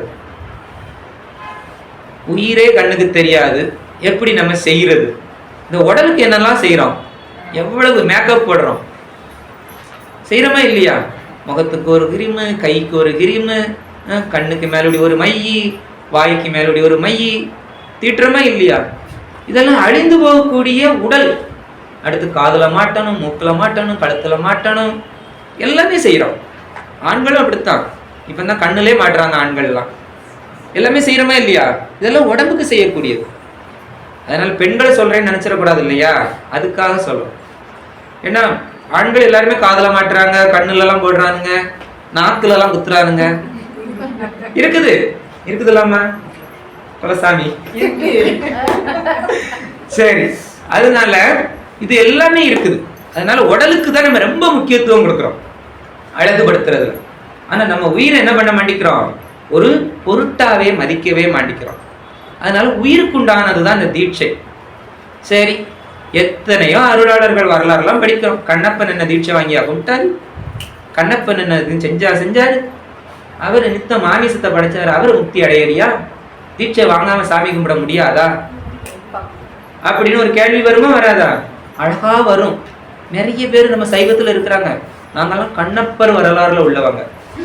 கறிலாம் சாப்பிடுவோம், ஆனா சைவத்துலதான் இருப்போம். கண்ணப்பர் எங்க, நம்ம எங்க சொல்ல முடியுமா? எத்தனையோ அருளாளர்கள் சொல்லியிருக்கிறாங்க, கண்ணப்பனுடைய செருப்பு கால் மணலுக்கு கூட சமம் இல்லைன்னு அருளாளர்கள் சொல்லியிருக்கிறாங்க. ஆனா நம்ம இந்த மலம் உடையவங்க என்ன சொல்றாங்க, நாங்கெல்லாம் கண்ணப்பர் பரம்பரை அப்படின்னு சொல்லிட்டு கரிஞ்சோறு சாப்பிட்டுக்கிட்டு ரொம்ப பேசுறாங்க. அறியாமை, அவர்களுடைய அறியாமை. அப்போ தீட்சை வாங்காம பூஜை செய்ய முடியுமா அப்படின்னு ஒரு கேள்வி. அடுத்து, தீட்சை வாங்கினா எப்பா அவன் பண்டாரம் ஆயிடுவான், பரதேசி ஆயிடுவான், சந்நியாசம் போயிடுவான் சொல்றாங்களா இல்லையா? அதனால தீட்சை வாங்கக்கூடாது அப்படின்னு சொல்றவங்க இருக்கிறாங்க. அடுத்து ஒரு சந்தேகம், இல்லறத்துல இருக்கையா, இல்லறத்துல இருக்கும்போது நான் தீட்சை வாங்க முடியுமா? அடுத்த கேள்வி. ஏன்னா இல்லறத்துல இருக்கும்போது ஐயோ அந்த தப்பெல்லாம் பண்ணிடக்கூடாது சொல்றாங்களா இல்லையா? ஏன்னா நம்மளாம் தப்பு பண்ணுவோம், இல்லறத்துல இருந்தா தப்பு பண்ணுவாங்க. அதனால என்ன பண்ணக்கூடாதுன்னா தீட்சை வாங்கக்கூடாது. இப்படி ஒரு கேள்வி. சரி, நம்ம சமயம் என்ன கூறுது அது தெரியணும் இல்லையா? இதெல்லாம் நமக்கு கேள்வியா வருது. அடுத்து, தீட்சை வாங்கினா நேரா முக்தி மட்டும்தானா? இறப்புலாம் வருமா வராதா? ஆமா, நிறைய பேர் சொல்றோம் இல்லையா, நாங்களாம் அது வந்துட்டோம், அடுத்த லெவலுக்கு போயாச்சு, அதனால இனிமே எங்களுக்கு என்ன கிடையாது, ஒண்ணும் கிடையாது, நேரா சிவபெருமான் பாதத்துல போய் உட்கார்ந்துக்கிறோம். ஏன்னா நாங்களாம் பெரிய ஆளு, நாங்க 5வது தீட்சையை வாங்கிட்டோம், 7வது தீட்சையை வாங்கிட்டோம் சொல்றவங்களாம் இருக்கிறாங்க. நம்ம அடியார்கள் தான். சரியா? அப்ப தீட்சை வாங்கினா இறப்பு உண்டா இல்ல முக்தி தானா அப்படிங்கிற அடுத்த கேள்வி. அடுத்து, தீட்சை வாங்கி இறந்துட்டோம் அப்படின்னா அடுத்து அவங்களுக்கு காரியம் செய்யணும் இல்லையா? நம்ம எல்லாம் இறந்துட்டோம்னா அப்படித்தானே சொல்றோம், வருஷத்துக்கு வருஷம் காரியம் செய்யணும், அமாவாசைக்கு அமாவாசைக்கு திதி கொடுக்கணும், தர்ப்பணம் செய்யணும், அது இதுன்னு ஒவ்வொன்றும் செய்யணும் அப்படின்லாம் சொல்றோம். அப்ப இவங்களுக்கெல்லாம் செய்யணுமா வேண்டாமா அப்படிங்கிற அடுத்த கேள்வி. அப்ப இதுக்குள்ள கேள்விக்கு நமக்கு பதில் தெரிஞ்சாதானே அதுக்குள்ள உள்ள போகணும்னு ஒரு எண்ணம் வரும். அப்படியே அப்படி இல்லையா? இதெல்லாம் தெரிஞ்சுக்கிட்டாமா நீங்க தீட்சை எடுத்திய? எங்களை யார கண்ணை கட்டி விட்டாங்க, நாங்க பாட்டு கண்ணை மூடிட்டு போனோம். யார், எங்க அக்காவா? அப்படித்தானே, நம்ம நிறைய பேர் அப்படித்தான் கண்ணை கட்டி காட்டுல விட்ட கதை தான். ஆனா இதுல வாங்காதவங்களுக்கு, இப்ப இந்த வகுப்பு கிடைச்சவங்களுக்கு யோகம் தான். ஏன்னா இத்தனை கேள்விக்கு பதில் தெரிஞ்சுக்கிட்டு தானே போறீங்க. முதல் கேள்வி என்ன சொல்லியிருந்தோம், நம்ம தீட்சை வாங்காம பூஜை செய்யலாமா அப்படின்னு. அதுக்கு ஒரு வரலாறு இருக்குது. கிருஷ்ணனை பத்தி எல்லாத்துக்கும் தெரியும் தானே, மகாபாரத கதாநாயகன் தெரியுமா இல்லையா? அவருடைய குரு யாரு? உபமன்யு. சரியா? ஒரு நேரம் என்ன பண்றாரு கிருஷ்ண பரமாத்மா, என்ன பண்றாருன்னா, உபமன்யு ஒரு இடத்துல குடியில் அமைச்சிருக்கிறாரு. உபமன்யு அது பக்கத்துல ஒரு இடத்துல இவரும் குடியால் அமைச்சிருக்கிறாரு. ஆனா அப்ப குடியில் அமைச்சிருக்கும் போது உபமன்யுவே குருவை ஏத்துக்கிடல. சரியா? இவர் அந்த பக்கத்து குடியில் இருக்கிறதுனால பூவெல்லாம் பறிச்சு பறிச்சு தினமும் இவர் பூஜை பண்ணுவார். இவர் யாரு? அரசர். கிருஷ்ணன் வந்து அரசன் தானே, அதனால பூஜை பண்றாரு. பூஜை பண்றதுனால அங்க பூ இல்ல. அப்ப உபமன்யுடைய மாணவர்கள் என்ன பண்றாங்கன்னா, பூ எல்லாம் இல்லாம போயிருச்சு அப்படின்னு தினமும் சொல்றாங்க. அப்படி சொல்றதுனால இவருக்கு பூ கிடைக்கல இல்லையா, உபமன்யுவுக்கு. பாக்குறாரு, யாரு பறிச்சுட்டு போறா அப்படின்னா கிருஷ்ணன் அப்படின்னு சொல்றாங்க. சரி, அப்ப அவன் கூப்பிட்ட பூவை அள்ளிட்டு வாங்க, நம்ம என்ன பண்ணலாம், பூஜை பண்ணலாம் அப்படின்னு சொல்றாங்க. அப்போ அந்த யாருக்கு சந்தேகம் வருது? உபமன்யுடைய சீடர்களுக்கு. ஐயோ, சாமி கும்பிட்ட பூவை எடுத்து நம்ம பூஜை பண்ணலாமா அப்படின்னு ஒரு சந்தேகம். அப்ப கிருஷ்ணனுக்குமே இந்த பூவெல்லாம் அள்ளிட்டு போறதை பார்த்தோன்னே, நீங்க எங்க அள்ளிட்டு போறீங்கன்னு ஒரு கேள்வி. அப்ப சொல்றாங்க, எங்க குரு அள்ளிட்டு வர சொன்னார் அப்படின்னு மட்டும் சொல்றாங்க. இதுனா சாமி கும்பிட்ட பூ, இதெல்லாம் நீங்க எடுத்து ஒரு பிரயோஜனமும் கிடையாது, எங்க குரு சொல்லியிருக்கிறார், நாங்க கேட்கிறோம், அவ்வளவுதான். சரி, என்னதான் செய்யறாங்க அப்படின்னுட்டு கிருஷ்ணரும் போய் பார்க்கிறார். பார்த்தா அந்த ஆத்துல போட்ட பூவை தான் என்ன பண்றாரு, இவர் எடுத்து பூஜை பண்றாரு. சரி, அப்ப கிருஷ்ணர் கேட்கிறாரு, நான் சாமி கும்பிட்ட பூவை எடுத்து நீங்க பூஜை செய்யலாமா அப்படின்னு. அப்ப கேட்கிறாரு, நீ தீட்சை பெற்றிருக்கிறாயா? அடுத்த கேள்வி. இப்படி கேள்வி பதிலுமா வந்தா நமக்கு எவ்வளவு எளிதா புரியுது. அடுத்த கேள்வி கேட்கிறாரு, நீ தீட்சை பெற்றிருக்கிறாயா அப்படின்னு. இல்ல அப்படின்னு. அப்ப நான் கும்பிடலாம். தீட்சை பெறாதவர்கள் அர்ச்சித்த பூவோ சாமி கும்பிட்ட பூவையோ தீட்சை பெற்றவர்கள் எடுத்து கும்பிடலாம். அதுல குற்றம் கிடையாது. ஏன்னா அது பெருமானுக்கு போய் சேர்ந்திருக்காது. தீட்சை பெற்றவர்கள் ஒரு பூவை எடுத்து போட்டுட்டாங்கன்னா அது நிர்மாலியம் தான் பண்ணணும். அதை எடுத்து வேற சாமிக்கும் வேற யாரும் கும்பிடக்கூடாது. அப்ப எவ்வளவு வித்தியாசம் இருக்குது தீட்சை பெற்றவர்களுக்கும் தீட்சை பெறாதவர்களுக்கும். அந்த சாஷ்டாங்கமா உபமன்யு விட்ட சரண்டர் ஆயிடுறாரு. அதுக்கு அடுத்துதான் குருவா ஏத்துக்கிட்டு கிருஷ்ணர் தீட்சை பெற்றார். முதல் இடம் சரியா, மகாபாரதத்தில் உள்ள இடம். அப்போ கிருஷ்ணரும் தீட்சை பெற்றுத்தான் வழிபாடு செய்கிறார். அப்ப தீட்சைங்கிறது என்னது? கண்டிப்பா வேணும். அப்ப தீட்சை பெறாம சாமி கும்பிடலாமா அப்படிங்கிற கேள்விக்கு விடை வந்துருச்சா? சரி, அடுத்து ரெண்டாவது கேள்வி, நம்ம சந்நியாசம் ஆயிரோமா? சந்நியாசம்னா சந்தோஷம் தானே படணும். சன்னா என்னது? ஞானம். நியாசி அப்படின்னா பதிதல். ஞானம் பதிஞ்சா சந்தோஷப்படணும். அதுக்கு அர்த்தம் தெரியாமே குடும்பத்தை விட்டுட்டு ஓடிடுவாங்க, உலகத்தை விட்டுட்டு ஓடிடுவாங்க, மொத்தம் ஒண்ணும் இல்லாம போயிடுவாங்க. அப்படிங்கிற ஒரு தவறுதலான புரிதல். சன்னியாசம் யாரும் ஆக முடியாது. சரியா? அது பெருமான் நிச்சயிக்கணும். நம்ம நிச்சயிக்கிறதுல ஒண்ணும் கிடையாது. அடுத்து இல்லறத்துல இருந்துகிட்டே நம்ம தீட்சை வாங்கலாமா அப்படின்னா, நம்மளுடைய 63 நாயன்மார்கள்ல 99% கணவன் மனைவியோடு இருந்து பூஜித்தவர்கள் தான். ஒரு சிலர் மட்டும்தான் விதிவிலக்கு. கண்ணப்பன், சரியா, அது மாதிரி ஒரு சிலர் மட்டும்தான், நாவுக்கரசர், அந்த மாதிரி. மற்ற எல்லாருமே கணவன் மனைவியா இருந்தவங்க தான். ஆனா எல்லாருக்கும் பெருமான் தீட்சை கொடுத்துதான் அவர்கள் எல்லாம் ஆட்கொண்டார். ஆனா நம்ம என்ன நினைக்கிறோம்? எங்க போட்டிருக்கு, எங்க சொல்லி இருக்கு? அவர்களுடைய வரலாறு படிக்கிறது இல்லை, அதை உள்வாங்கி புரிதலும் கிடையாது. ஆனா நம்ம என்ன சொல்றோம்? அதுலலாம் சொல்லல, அதனால நம்ம பண்ணக்கூடாது. நம்ம என்ன நினைக்கிறோம்? குற்றம் அப்படின்னா இல்லறம் நடத்துவதையே குற்றமா நினைக்கிறோம். இல்லறம் நடத்துவது குற்றமா அப்படின்னா இல்ல. சரியா? அது அப்படி தவறுதெல்லாம் புரியக்கூடாது. முதல்ல திருமணம் அப்படிங்கிறதே குற்றம் கிடையாது. தெரியுமா? திருமணம்ங்கிறது என்னது? பெருமணத்திற்கான ஒரு ஒத்திகை. பெருமணம்னா என்னது? பெருமான் கூட கூடுவது. பெருமான் கூட கூடுவதற்கு ஒத்திகை தான் இந்த ஆணும் பெண்ணும் கூடுவது. ஏன் அப்படின்னா, நம்ம அறிவுக்கு எதையுமே நேரடியா செய்யவே முடியாது. அறிவு அப்படிப்பட்டதுதான். நமக்கு கருணையை பாருங்க. பெருமான் பிறக்கிறதுக்கு கூட ஒரு ஒத்திகை வச்சிருக்கிறாரு. தினமும் முடிச்சு பாக்குறோம். உறங்கி எந்திக்கிறது தான் பிறக்கிறதுக்கு ஒத்திகையா வச்சிருக்கிறாரு. நீ ஒரே பிறவிலெல்லாம் முக்தியை அடைய மாட்ட அப்படின்னுட்டு தான் சாவையும் கொடுக்கிறாரு. அதுக்கும் ஒரு ஒத்திகை, அதுதான் தூக்கம். இருக்கா இல்லையா? அது மாதிரி பெருமான் கூட கலக்கிறதுக்கும் என்ன வேணும்? ஒரு ஒத்திகை, அதுதான் திருமணம். அப்ப எல்லாத்துக்குமே ஒத்திகை. ஒத்திகை இல்லாம என்ன பண்ண முடியாது? இந்த ஆன்மா எதையுமே போய் பற்றவே முடியாது. அப்ப எல்லாத்துக்குமே ஒரு ஒத்திகை. நம்ம செய்யறோம் இல்லையா? ஒரு மேடையில போய் பேசணும் அப்படின்னா என்ன பண்ணணும்? வீட்டுல இருந்து எத்தனை டிராமா இருக்கிற ஆட்கள் எல்லாம் தொல்லைப்படுத்தி அப்படித்தான் நம்ம ஒரு பரீட்சை எழுத என்ன பாடுபடுத்துறாங்கன்னு அப்படித்தான் நம்ம பண்றோம். செய்யறோமா இல்லையா? எல்லாமே ஒத்திகை. ஒத்திகை இல்லைன்னா நம்மளால செய்ய முடியாது. அதனால நம்ம இல்லறத்துல இருந்துதான் செய்யணும் அப்படின்னு எது சொல்லுது? நம்ம சைவ சமயம் சொல்லுது. அடுத்து நம்ம சமயம் இந்த கூறுததும் என்னது சொல்லுது அப்படின்னா, முக்தி வேணும் அப்படின்னா தீட்சை வேணும். நிறைய வரலாறுல சொல்லுது. மாணிக்க வாசகர் பெருமானுக்கு கொடுத்திருக்கிறாரா இல்லையா? அவருக்கு எல்லா தீட்சையுமே கொடுத்திருக்கிறாரு பெருமான். அதிக தீட்சை பெற்றவர் மாணிக்க வாசகர் தான். அவ்வளவு கொடுத்தார். அது போகல முக்தி வேணும் அப்படின்னா சும்மா போக முடியாது. பெத்தான் சாம்பான் தெரியும் இல்லையா? யாரெல்லாம் கேள்விப்பட்டிருக்கீங்க பெத்தான் சாம்பான்? சித்தாந்தம் படிக்கிறவங்களுக்கு தெரியும், அப்படித்தானே? உமாபதி சிவம் கொடுத்தாரு. ஆனா பெருமான் எப்படி எழுதி கொடுத்தாரு? தீட்சை பண்ணி நீக்க மர, ஒரு குற்றமும் இருக்கக்கூடாது, குற்றம் இல்லாம தீட்சை பண்ணு, அவனுக்கு அப்பவே உடனே முக்தி கொடுக்கணும். அப்போ தீட்சை வாங்கினாதான் என்னது? முக்தி. அப்போ தீட்சைங்கிறது என்னது அப்படின்னா மலம் தான். மலம் நீங்கணும். மலம் நீங்கிறது தான் தீட்சை. அப்ப நமக்கு முதல்ல பெருமான் தான் தீட்சை கொடுக்கணும். இப்ப பெருமான் வந்தா நம்ம ஏத்துக்கிடுவோமா? ஏத்துக்கிடவே மாட்டோம். அப்படி இல்லையா?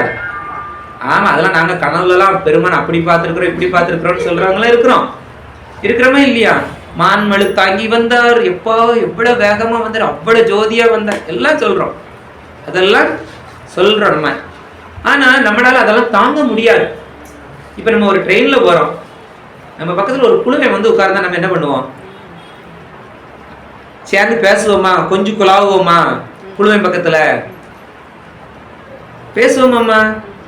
பேசுவோம் ஐயா. ஒரு குழுவை வந்து உட்கார்ந்து இருக்கிறான், ரொம்ப கழுசல், தலையெல்லாம் பரட்ட மாதிரி போட்டு, அழுக்கு உடையும், எச்சி வடிச்சுக்கிட்டு ஒரு மாதிரி இருந்தான் அப்படின்னா நம்ம பேசுவோமா? அருவருப்பு படுவோம். இதே மாதிரி ஒரு ஃபாரினர் வந்து உட்கார்ந்தா அப்பவுமே பேச மாட்டோம், கூச்சப்படுவோம். முதல்ல அருவருப்பு படுவோம், இது கூச்சப்படுவோம். இதே இது பக்கத்தூருக்காரங்க நம்மளை மாதிரி ஒரு ஆடு வந்து உட்கார்ந்தா, எக்கா எந்த ஊருக்கு போறியா என்ன கேட்போமா இல்லையா? அப்ப நம்மளை மாதிரித்தான் பெருமான் வருவான். அதுதான் குரு வடிவம் தாங்கி வருவது. சரியா? சுத்த ஆன்மாவில தான் அவன் வர முடியும். ஏன்னா நமக்கெல்லாம் சகல மலத்தையும் வச்சிருக்கிறோம். அந்த மான்மழு தாங்கி வர்றது யாருக்கு அப்படின்னா பிரளயகலருக்கு. அறிவு சொரூபமா வர்றதுக்கு விஞ்ஞான கலருக்கு. அப்ப நமக்கு குரு வடிவம் தாங்கி தான் வரணும். நம்மளை போல ஒரு மனுஷர்கிட்ட இருந்து தான் வருவோம். அதனாலதான் நம்ம குரு அப்படின்னு சொல்றோம். நம்மளுக்கு 18 சன்னிதானங்கள் இருக்கிறாங்க தமிழ்நாட்டுல. அப்ப நம்ம ஏதாவது ஒரு சன்னிதானத்திட்ட போய் என்ன பண்ணணும்? அந்த தீட்சையை பெற வேண்டும். அப்ப முக்தி கண்டிப்பா வேணும் அப்படின்னா என்ன வேணும்? தீட்சை பெறணும். சரி, இறப்பு வருமா? கண்டிப்பா. ஏன் அப்படின்னா நம்ம அந்த தீட்சையை பெற்று சரியா செய்யணும். செஞ்சோம்னா ஒரே பிறவில முக்தி, அது உறுதி. ஆனா அதை முழுதாக முடிக்கவில்லை என்றால் நமக்கு என்னதான் வரும்? இறப்பு தான் வரும். ஆனா இறப்பு வரும். சமய தீட்சை பெற்று அதை நல்ல வழிபாடு செஞ்சு அந்த நம்மளுடைய முக்தி அடைவதற்கு முன்ன நம்மளுடைய காலம் நிறைவு செய்தால், இறப்பு அல்ல, நம்மளுடைய காலம் நிறைவு செய்தால் நம்ம எதா போய் பிறப்போம்? பிரளயாகலரா போய் பிறப்போம். சமய தீட்சையில இருந்தாலே பிரளயாகலரா போய் பிறப்போம். அப்ப நம்மளுக்கு ஒரு கால எல்கை பிடிபட்டுக்கிடும். ஏன்னா பிரளயாகலர்னா அந்த பிரளயத்துல போயிருவான், முக்தி கிடைச்சிரும். அப்ப ஒரு கால எல்கை இருக்குது. ஆனா சகலரா இருந்தோம்னா, இந்த மனித ஒருவன் இங்கே இருந்தோம்னா கால எல்கை நிர்ணயிக்கப்படல, எத்தனை பிறவினாலும் வரலாம். ஆனா சமய தீட்சை ஒன்று பெற்றாலே அதுல ஒழுக்கமா ஒழுகுனால் அடுத்த பிறவி இதுதான் பிரளயாகலர். சரி, விசேட தீட்சை, 2வது தீட்சை, அதை வாங்கி நல்லா ஒழுகி அதனுடையதை நிறைவு செய்வதற்கு முன்னால நம்மளுடைய காலம் முடிந்து விட்டால் நம்ம யாரா பிறப்போம்னா விஞ்ஞானகலர்.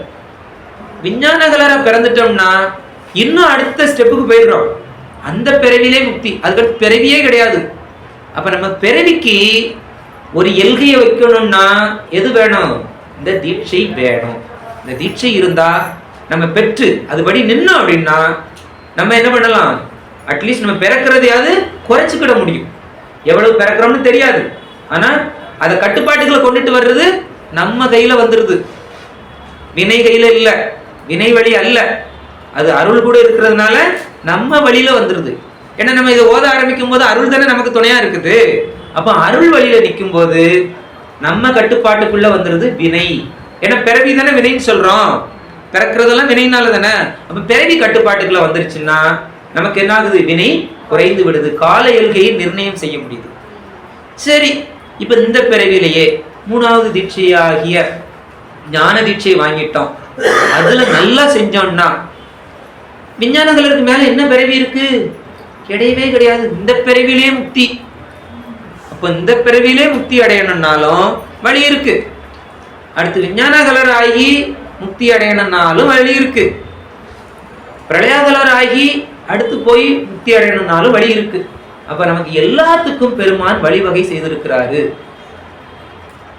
புரியுதா? சரி, தீட்சையே வாங்கினாட்டாலும் நமக்கு முக்தி தான், அப்படித்தானே? நம்ம அப்படிதான் சொல்லுது. தீட்சையை வாங்கினாட்டாலும் நமக்கு என்னைக்குனாலும் ஒரு நாள் முக்தி தான் கொடுக்க போறாரு, அப்படித்தானே? என்ன 224 புவனத்தை கடக்கணும். அது கடக்கிறதுக்கு எத்தனை காலம், எத்தனை யுகம், எத்தனை பிரளயம், அதெல்லாம் நிர்ணயிக்கப்படல. ஆனா முக்தி நிச்சயம். எல்லா ஆன்மாக்களையும் முக்தி கொடுக்கறது தான் அவனுக்கு வேலை. அதனால முக்தி கொடுப்ப. என்ன, ரொம்ப கஷ்டப்படுவோம். இது பார்த்திருக்கீங்களா? பாம்பு கட்டம் பார்த்திருக்கீங்களா இல்லையா? ஒவ்வொரு கட்டமா போய் பரமபதம் 100 கட்டத்துக்கு போறது எப்படி, 3வது கட்டத்திலே 5வது 7வது கட்டத்திலே ஒரு ஏணி இருக்கும், நேரா 90வது கட்டத்துக்கிட்ட கொண்டு போயிடும், சல்லுன்னு ஓடிடலாம். அப்ப அது போறது எப்படி? அப்ப எது எளிது அப்படிங்கிறது அதுதான் நமக்கு புரிதல் வேணும். அப்போ தீட்சை பெற்றோம் அப்படின்னா நம்ம பிறவியை நிச்சயம் செய்ய ஒரு வாய்ப்பு நமக்கு பெருமான் கொடுத்திருக்கிறார். அதனால தீட்சை என்ன பண்ணணும்? கண்டிப்பாக எடுக்கணும். சரி, இப்ப நம்ம அடுத்து என்ன சொல்லியிருந்தோம்? முக்தி சொல்லியிருக்கிறோம். இறப்பு வருமா இல்ல முக்தி தான் கிடைக்குமா அப்படின்னு. இந்த தீட்சை பெற்ற பிறகு நமக்கு காரியம்லாம் செய்யணுமா அப்படின்னா அது கிடையவே கிடையாது. ஆமா, தீட்சை பெற்றவங்களுக்கு அவங்க பிள்ளைங்க எல்லாம் காரியம் செய்யணும்னு தேவையே கிடையாது. இப்ப இருக்க பிள்ளைங்க செய்வாங்களாங்கிறதே சந்தேகம். ஃபர்ஸ்ட் உயிரோட இருக்கும்போது பார்ப்பாங்களாங்கிறதே சந்தேகம். அப்படிதான் இல்லையா? இப்ப செத்ததுக்கு பிறகு என்னத்தான் பார்க்க போறாங்க? அப்படிப்பட்ட உலகத்துலதான் நம்ம வாழ்ந்துகிட்டு இருக்கிறோம். அப்படி இருக்கும்போது தீட்சை பெற்றவர்களுக்கு ஏன் காரியம் செய்ய வேண்டாம் அப்படின்னு சொல்றேன், சொல்லுங்க. ஏம்மா? இதை தேவகணங்கள் தான் வாங்கிட்டு போவோம். யமதண்டம் கிடையாது. யமலோகத்துக்கு போக மாட்டோம். யமலோகத்துக்கு போனாதான் நமக்கு என்ன பண்ணணும்? இந்த காரியங்கள் எல்லாம் பண்ணணும். நம்ம சமய தீட்சை வாங்கினா நம்மளை யாரு கூட்டு போவா?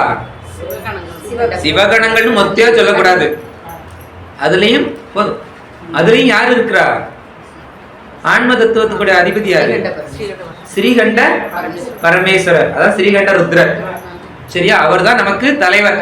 சமய தீட்சையை வாங்கினா அவர் தான் நம்ம உயிரை கூட்டிட்டு போவார், பத்திரமா கூட்டிட்டு போவார், அடிக்கலாம் மாட்டார் யமன மாதிரி. சரியா? பாப்பா நீ சிவனோட பிள்ளை. ஏன்னா சமயி, சமய தீட்சை வாங்கினா அவன் சமயி, தூல பஞ்சாட்சரத்தை ஓதுனவன். சரியா? தூல பஞ்சாட்சரத்தை ஓதுனதுனால அவனுக்குரிய மரியாதையை செய்து பவ்யமா தான் கூட்டு போவார். சரியா?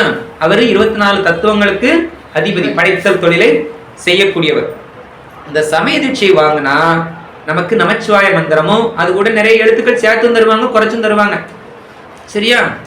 இவங்க என்னெல்லாம் செய்யணும் அப்படின்னா அனுஷ்டானம் அப்படின்னு ஒண்ணு உண்டு. ஏன்னா நிறைய பேர் நான் வாங்கிட்டேன்பாங்க, ஆனா அனுஷ்டானம்னா என்னன்னு கேட்பாங்க. சரியா? நீங்க யாருக்காவது அனுஷ்டானம் சொல்லி கொடுக்குறீங்களா? அந்த வகுப்புல உண்டா? சரி, நல்லது.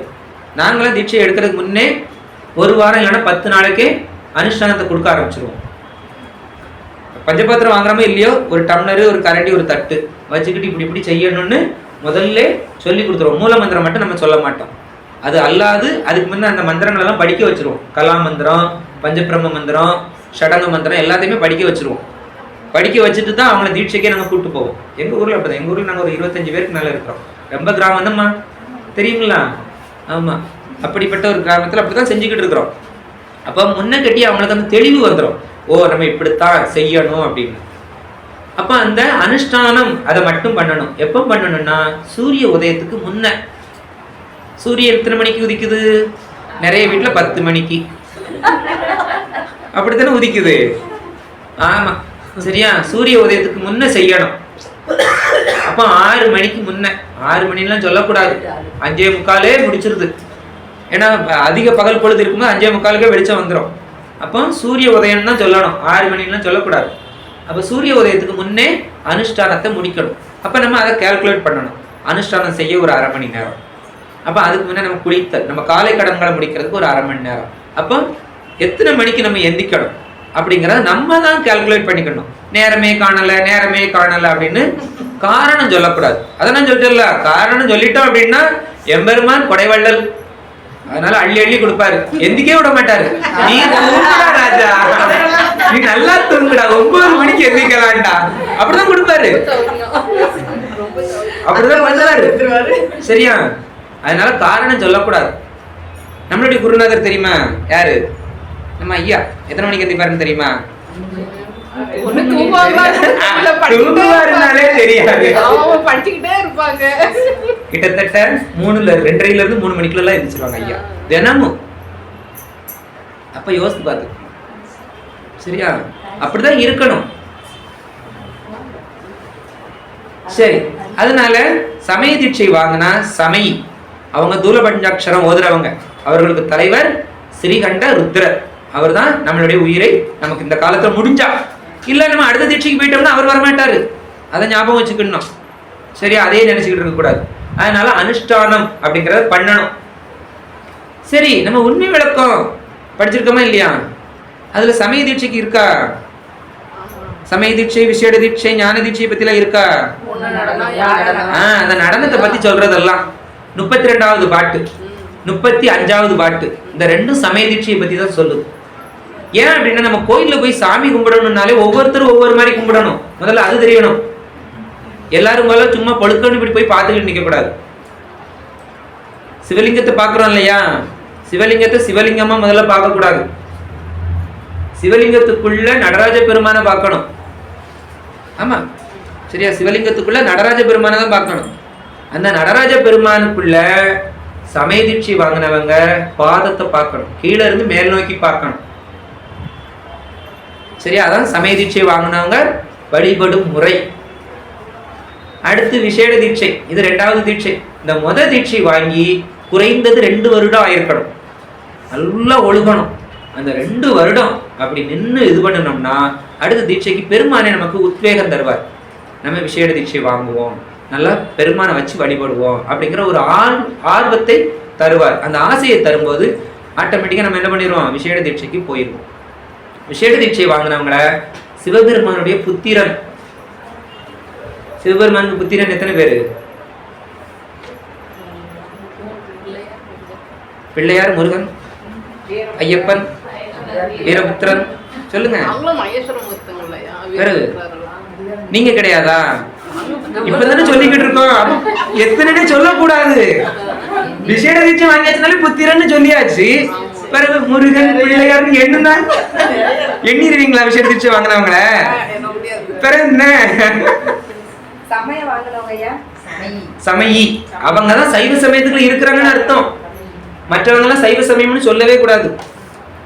புரியுதா? சமய தீட்சை வாங்கலன்னா நான் சைவம் அப்படின்னு சொல்லவே கூடாது. இந்துக்கள் தான் பொதுவான வார்த்தையில தான் பேசணும். அப்ப சமய தீட்சை வாங்கினாதான் அவங்க சைவத்துக்குள்ளே வராங்க. சொல்றோம் இல்லையா? கிறிஸ்தவத்துல ஞானஸ்தானம் ஒவ்வொரு இதுலயும் இருக்குது இல்லையா? அது மாதிரி நமக்கு சமயத்துக்குள்ள இருக்கணும்னா சமய தீட்சை இருக்கணும். சரி, இப்ப 2வது விசேட தீட்சை புத்திரர்கள். மாட்டினீங்க பாத்தீங்களா? இவங்க சூக்கும பஞ்சாட்சரம் ஓதுறவங்க. இவங்களுக்கு சிவய நம அப்படின்னு கொடுப்பாங்க. சரியா? இவங்களுக்கு தலைவர் யாரு அப்படின்னா ஸ்ரீ அனந்த தேவர். இவர் எங்க இருக்கிறாருன்னா வித்யா தத்துவங்களை படைத்தல் தொழில இருக்கிறார். இவங்க காலையில அனுஷ்டானம் பண்ணி சிவ வழிபாடு பண்ணணும். அதுவும் எப்போ அப்படின்னா சூரிய உதயத்துக்கு முன்ன. சரியா? நம்ம சொல்றதெல்லாம் நம்ம ஒவ்வொரு தடையும் சொல்லணும்னு இல்லை, எல்லாமே சூரிய உதயத்துக்கு முன்னதான். சரியா? சூரிய உதயத்துக்கு முன்ன மாலையில கண்டிப்பா அனுஷ்டானம் பண்ணணும். அப்போ இவங்களுக்கு 2 நேரம் அனுஷ்டானம், 1 நேரம் பூஜை. இவங்களை பத்தின பாடல் எதுல இருக்குது அப்படின்னா உண்மை விளக்கம் 33வது பாடல்லையும் 36வது பாடல்லையும். இவங்களும் எப்படி சிவலிங்கத்துல வழிபாடு செய்யணும்னா சிவலிங்கத்துக்குள்ள நடராஜரை பார்க்கணும். நடராஜரை பார்க்கும்போது மேல இருந்து கீழ் நோக்கி பார்க்கணும். அவங்க கீழே இருந்து மேல் நோக்கி பார்த்தாங்க இல்லையா? இவங்க மேல இருந்து கீழ் நோக்கி பார்க்க வேண்டும். அப்படிதான் வழிபாடு செய்யணும். அதெல்லாம் அந்த எழுத்துல வரும், ஒவ்வொரு எழுத்து எப்படி படிக்கணும் அப்படின்னு. சரி, அதெல்லாம் சொல்லிக்கிட்டு இருந்தா நிறைய நேரம் போயிடும். அதனால அதெல்லாம் சொல்லல. அடுத்து நிர்வாண தீட்சை, இதான் ஞான தீட்சை. அப்ப இவங்களுக்கு கணங்கள், சிவபெருமானுடைய கணங்கள் ஆயிடுறாங்க. புத்திரர்ல இருந்து அதுக்கும் மேல ஒரு பதவிக்கு போயிடுறாங்க. இவங்களுக்கு முக்தி பஞ்சாட்சரம். சரியா? முக்தி பஞ்சாட்சரம் சிவய அப்படிங்கிற மந்திரம் கிடைக்கும். சிவய சிவ. இவங்களுக்கு சதாசிவம். இவங்களுடைய தலைவர் யாரா இருப்பாரு? சதாசிவமா இருப்பார். இவங்க காலையில அனுஷ்டானம் பண்ணி பூஜையும் பண்ணணும். உச்சி பொழுதுல ஒரு அனுஷ்டானம் பண்ணணும், மாலை பொழுதுல ஒரு அனுஷ்டானம் பண்ணணும். அப்ப 3 அனுஷ்டானம் பண்ணணும், ஒரு பூஜை. சரியா? இவங்களுக்கு உண்டான பாடல் 34, 37 உண்மை விளக்கத்துல நல்ல சிறப்பா சொல்லியிருக்கிறதுல நல்லா படிக்கலாம். இவங்க எப்படி வழிபாடு பண்ணணும் அப்படின்னா நேரா மேல இருந்து பார்க்க கூடாது, கீழே இருந்து பார்க்க கூடாது. ஏன்னா அதெல்லாம் அவங்களுக்கு சொல்லியாச்சு. அப்ப இவங்களுக்கு வித்தியாசமா தானே இருக்கும். இவங்க திருவாச்சியை பார்க்க வேண்டும். முதல்ல எதை பார்க்கணும்? திருவாசி. திருவாசி தெரியும் இல்லையா? இந்த வட்டமா இருக்கிறது அதுதான். லிங்கத்துக்குள்ள நடராஜரை பார்க்கணும், நடராஜருக்குள்ள திருவாசியை பார்க்கணும். அப்ப எப்படி வழிபாடு பண்ணணும்னு நம்ம சமயம் எப்படி சொல்லித் தருது? இப்ப வெளியில இருக்கிறவங்ககிட்ட நம்ம இந்துக்கள்னு சொன்ன யாருக்காவது தெரியுமா? அப்ப நம்ம எவ்வளவு படிக்க வேண்டியது இருக்குது. இதெல்லாம் தெரியாம நம்ம எவ்வளவு நாட்களை வீணாக்கி கொண்டு இருக்கிறோம். புரியுதா? சரி, அடுத்த ஒரு தீட்சை அபிஷேகம், 4வது. இவங்க குருவாகிறதுக்கு தகுதி. சரியா? இவங்களுக்கு 4 காலமும் அனுஷ்டானம் உண்டு. 4வது காலம் எப்போ? சாயரட்சி ஞான தீட்சையில் வந்துடும். இவங்க ராத்திரி அர்த்த ஜாமம் படுக்கிறதுக்கு முன்ன. சரியா? அப்ப 4 காலம் அனுஷ்டானம். பூஜையில எப்பவுமே இருக்கணும். இவங்களுக்கு இத்தனை காலம் பூஜைலாம் நம்ம சொல்லவே கூடாது. எப்பவும் பெருமானை நினைச்சுக்கிட்டே இருக்கிறது தான். சரியா? அப்படி இருக்குது. சரி, இந்த தீட்சையெல்லாம் எப்படி கொடுப்பாங்க அப்படின்னா, சாதார தீட்சை, நிராதார தீட்சை அப்படின்னு 2 விதமா இருக்குது. சரியா? குரு மூர்த்தமா வர்றதுதான் சாதார தீட்சை. நிராதாரம் அப்படின்னா ஆதாரம் இல்லாம, நமக்கெல்லாம் சாதார தீட்சை தான். ஏன்னா குரு மூர்த்தமா தான் வருவாங்க. நம்ம இன்னொரு சாமிகிட்ட போய் தானே வாங்குறோம். நம்மள மாதிரி ஒரு மனிதர் தானே அவர் சுத்தான்மாவா இருப்பார். மனிதர்னு சொல்லக்கூடாது. சுத்தான்மாவுக்குள்ள இருந்து பெருமான் வெளிப்பட்டு வாராரு. ஆனா அவங்களுக்கு குருமூர்த்தம் இல்லை, தேவையில்லை. அவங்களுக்கு மான்மழு தாங்கி வருவாரு, பிரளயகலருக்கு அறிவு சொரூபமா வருவாரு, விஞ்ஞானகலருக்கு. அவங்களுக்குலாம் நிராதாரம். சரியா? இதுலையுமே ஒரு 7 விதமா கொடுக்கலாம். நோக்கம், பரிசம், வாக்கு, பாவனை, நூல், யோகம், ஔத்திரி. நூல்னா என்னது? ஆகம், வேத ஆகம நூலை வச்சு. துணியில் உள்ள நூல்னு சொல்லிடக்கூடாது. சரியா? அந்த துணியில் உள்ள நூல் தேவைப்படும். எப்பன்னா நிர்வாண தீட்சையில வெட்டி விடுவாங்க. அந்த 7 முடிச்சு போட்டு நம்ம ஆதாரங்களை ஒவ்வொன்றா இது பண்றது. சரி, அப்போ நோக்கம், பரிசம், வாக்கு, பாவனை, நூல், யோகம், ஔத்திரி அப்படின்னு 7 விதமா கொடுப்பாங்க. இந்த இதுலையுமே இந்த தூல பஞ்சாட்சரம், சூக்ம பஞ்சாட்சரம், முக்தி பஞ்சாட்சரம்னு சொன்னோம் இல்லையா? இதுல பீஜ எழுத்துக்கள் உள்ள இருக்குது, பீஜ எழுத்துக்கள் இல்லாதது. நிர்பீஜமும் இருக்குது, பீஜமும் இருக்குது. பீஜம் அப்படின்னா பீச்சுன்னு அர்த்தம். பீஜம்னா என்னது? பீச், அதிக ஆற்றல் கொடுக்கக்கூடியது. இப்ப நம்ம நடந்து போறோம். ஒரு இடத்துல போறதுக்கு என்ன ஆகும்?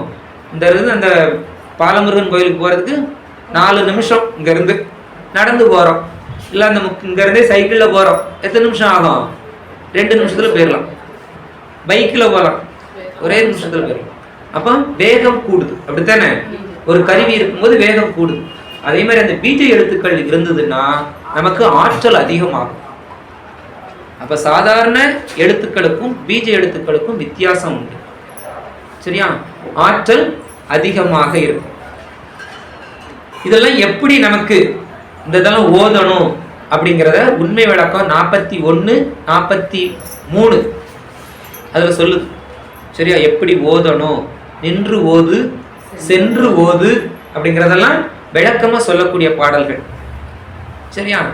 அடுத்து 44வது பாட்டுல அதனுடைய சிறப்பு, அந்த பஞ்சாட்சரம் அப்படின்னா என்னது அப்படிங்கிறதுக்கு எல்லாமே பஞ்சாட்சரம் தான் அப்படின்னு ஒற்றை வார்த்தையில் நம்ம சொல்லிடலாம்.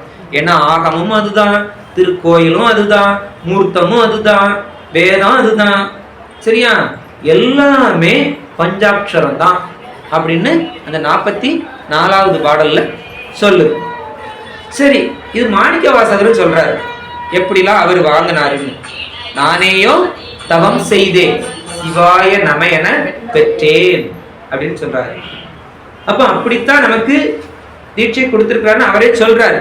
ஆனா நம்ம தீட்சை வாங்கலன்னா பெருமான் கொடுத்த இந்த உடம்பு அப்படித்தானே, இந்த உடம்பை வச்சுட்டு என்ன செய்யறோம் அப்படிங்கிறத அதை அவரே சொல்றாரு. பெற்றது கொண்டு பிழையே பெருக்கி சுருக்கும் அன்பின் வெற்றடியேனை விடுதி கண்டாய்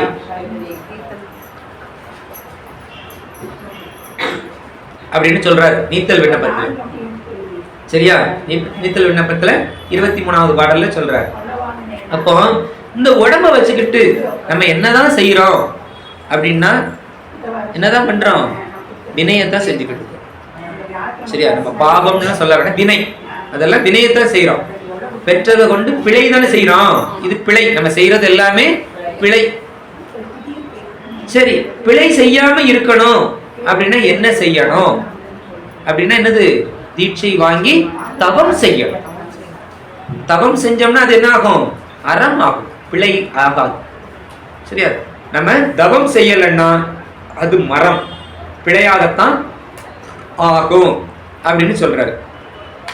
இந்த திருவள்ளுவர் இருக்கிறாரு இல்லையா, அவர் என்ன சொல்லியிருக்கிறாரு அப்படின்னா 138வது குறள்,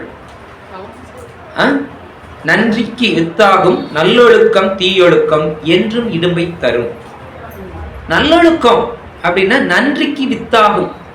நம்ம நன்றியை பத்தி தானே சொல்ல வரோம், அதனால நன்றிக்கு தான் போறோம். நிறைய இருக்குது, திருவள்ளுவர் நிறைய தவத்தை பத்தி பேசியிருக்கிறாரு. நம்ம இதுல தவத்தை பத்தி எடுக்கல தாய், ஒழுக்கத்துக்கு போயிடும். நல்லொழுக்கம் அப்படின்னா அதுதான் வித்து. இப்ப நல்ல வித்து, நீங்க எல்லாரும் முளைப்பாரி போட்டிருக்கீங்களா? போடுவீங்க இல்லையா? கோயில்கள்ல முளைப்பாரி போடுவீங்களாமா? அது எதுக்கு போடுறோம்? முளைப்பாரி எதுக்கு போடுறோம்? அதெல்லாம் இப்போ ஒரு ஷோ, ஃபேஷன் ஆயிருச்சு. குரூப் சேரி எடுக்கணும், யார் உயரமா வளர்த்துருக்காங்கன்னு காட்டணும், அதுக்கடுத்து சட்டி மேல சட்டியா வச்சு உயரத்தை இப்படிதான் பார்க்க வைக்கணும் அப்படிங்கிறது தானே இப்போ ஃபேஷன் ஆகி போச்சு. ஆக்சுவலா அதோட காரணமே அது கிடையாது. அந்த காலத்துல எல்லாம் எல்லார் வீட்லயுமே முளைப்பாரி போடுவாங்க. ஏன் அப்படின்னா அவங்கவங்க வீட்டுல விளைஞ்ச வித்தை போடுவாங்க. அதுல எந்த வீட்டுல உள்ளது நல்லா வளர்ந்துருக்குதோ அது நல்ல வித்து. அந்த வித்தை கொண்டு எல்லாத்துக்கும் கொடுப்பாங்க விதைக்கிறதுக்கு. ஏன்னா அப்ப ஒற்றுமையா இருந்தாங்க. சரியா? இப்ப முளைப்பாரியிலே போட்டி அப்படித்தானே இருக்குது. அதுக்குதான் காரணம். முளைப்பாரி வந்ததுடைய நோக்கமே அதுதான். சும்மா சாமிக்கு கொண்டு வைக்கணுங்கிறதெல்லாம் நோக்கம் கிடையாது. அந்த காலத்துல உழவு தொழில் சொன்னார் இல்லையா அன்னைக்கு காலையில, உழவு தொழில் அவ்வளவு ஒரு சிறப்பு வாய்ந்தது. அதுல நல்ல வித்துக்களை தேர்ந்தெடுக்கணும். அப்ப நம்ம ஒவ்வொன்றா முளைக்க போட்டு பார்க்க முடியுமா? எது நல்லா முளைச்சிருக்கோ அது அப்பம்னா சாப்பிட்றதுக்கு என்ன செய்ய முடியும்? ஒன்றும் செய்ய முடியாது. அதனால ஒவ்வொரு வீட்லயும் அவங்ககிட்ட இருக்கிறத முளைக்க போட்டாங்க. அதுல எந்த வீட்டுல உள்ளது நல்லா வந்துச்சு அதை ஊர் ஃபுல்லா கொடுப்பாங்க. அவ்வளவு ஒற்றுமையா இருந்த காலம் நம்ம தமிழர்கள்.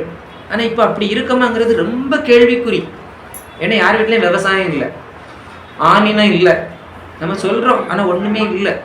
அதெல்லாம் ரொம்ப அப்ப நம்ம எவ்வளவு கீழ் நோக்கி போய்கிட்டு இருக்கோம்னு பார்க்கணும். அவ்வளவுக்கு கீழ் நோக்கி போய்கிட்டு இருக்கோம். சரி, இந்த நல்லொழுக்கம் இருந்தா நல்ல வித்தை தரும், தீய ஒழுக்கம் இடும்பை தரும் அப்படின்னு சொல்றாரு. இடும்புன்னா துன்பம். சரி, அப்ப நல்ல ஒழுக்கத்துக்கு வரணும் அப்படின்னா நம்ம வழிபாட்டுல நிக்கணும். வழிபாடு அப்படின்னா என்னது? வழியில் படுவது. எந்த வழியில் படணும்? சிவ வழியில், சிவபெருமான் சொன்ன வழியில். அது எதுல சொல்லி இருக்குது அப்படின்னா வேத ஆகமத்துல. அதுல சொன்ன வழியில நம்ம நிக்கணும். அதுல சொன்னது எல்லாமே தீட்சை எடுத்துதான் நம்ம வழிபாடு செய்யணும் அப்படின்னு சொல்லு. அதனாலதான் நன்றிக்கு வித்தாகும் நல்லொழுக்கம் தீயொழுக்கம் என்றும் இடும்பை தரும் அப்படின்னு சொல்லியிருக்கிறார். அப்ப நல்ல ஒழுக்கத்துல இருக்கணும் அப்படின்னு சொல்றாரு. சரி, நமக்கு இந்த உடம்பெல்லாம் கொடுத்துருக்கிறாரு, அப்படித்தானே? இதெல்லாம் வாங்கிட்டு தான் வந்திருக்கிறோம். அதுதான் மணிவாசகர் சொன்னார், பெற்றதை கொண்டு பிழையே பெருக்கி அப்படின்னு. அதே இவரும் சொல்றாரு. சரியா? திருவள்ளுவரும் சொல்றாரு, வைத்தான் வாய் சான்ற பெரும் பொருள் அத்துண்ணான் செத்தான் செய்ய கிடந்தது இல். செய்ய கிடந்தது இல். இப்ப நிறைய பொருள் சேர்க்கிறோம், அப்படித்தானே? நம்ம எல்லார் வீட்லயும் அப்படித்தானே செய்யறோம். கண்டிப்பா டெபாசிட் வச்சிருக்கணும், பெரிய வீடு வச்சிருக்கணும், கார் வச்சிருக்கணும், வீட்டு சுவர் அளவுக்கு ஒரு பெரிய டிவி வச்சிருக்கணும். அதானே நம்ம மரியாதை. அப்படித்தானே நினைக்கிறோம். அப்படித்தான் இப்ப நம்ம உலகம் அப்படித்தான். அடுத்து நம்ம வீட்டுல இல்லைன்னா பக்கத்து வீட்டை பார்த்து நம்ம வீட்டுக்காரருக்கு இடைஞ்சல் கொடுக்கணும். சரியா? வாங்கி தரலன்னா சண்டை போட்டு வாங்க வைக்கணும். இப்படிதான் நம்ம உலகம் இருக்குது. ஆனா இப்படி வீடு முழுசும் பொருளை வச்சுட்டு அதை அனுபவிக்காம செத்து போயிட்டான்னா அந்த பொருளால் அவனுக்கு எதுவும் லாபமா? ஒண்ணுமே கிடையாது. அதே மாதிரி இந்த உடம்ப கொடுத்துருக்கிறாரு, எத்தனை கோடி பிறவிக்கு எடுத்து யோசித்துக்கோங்க. அப்போ கோடி பிறவிகளுக்கு அடுத்து இந்த உடம்ப கொடுத்துருக்கிறாரு.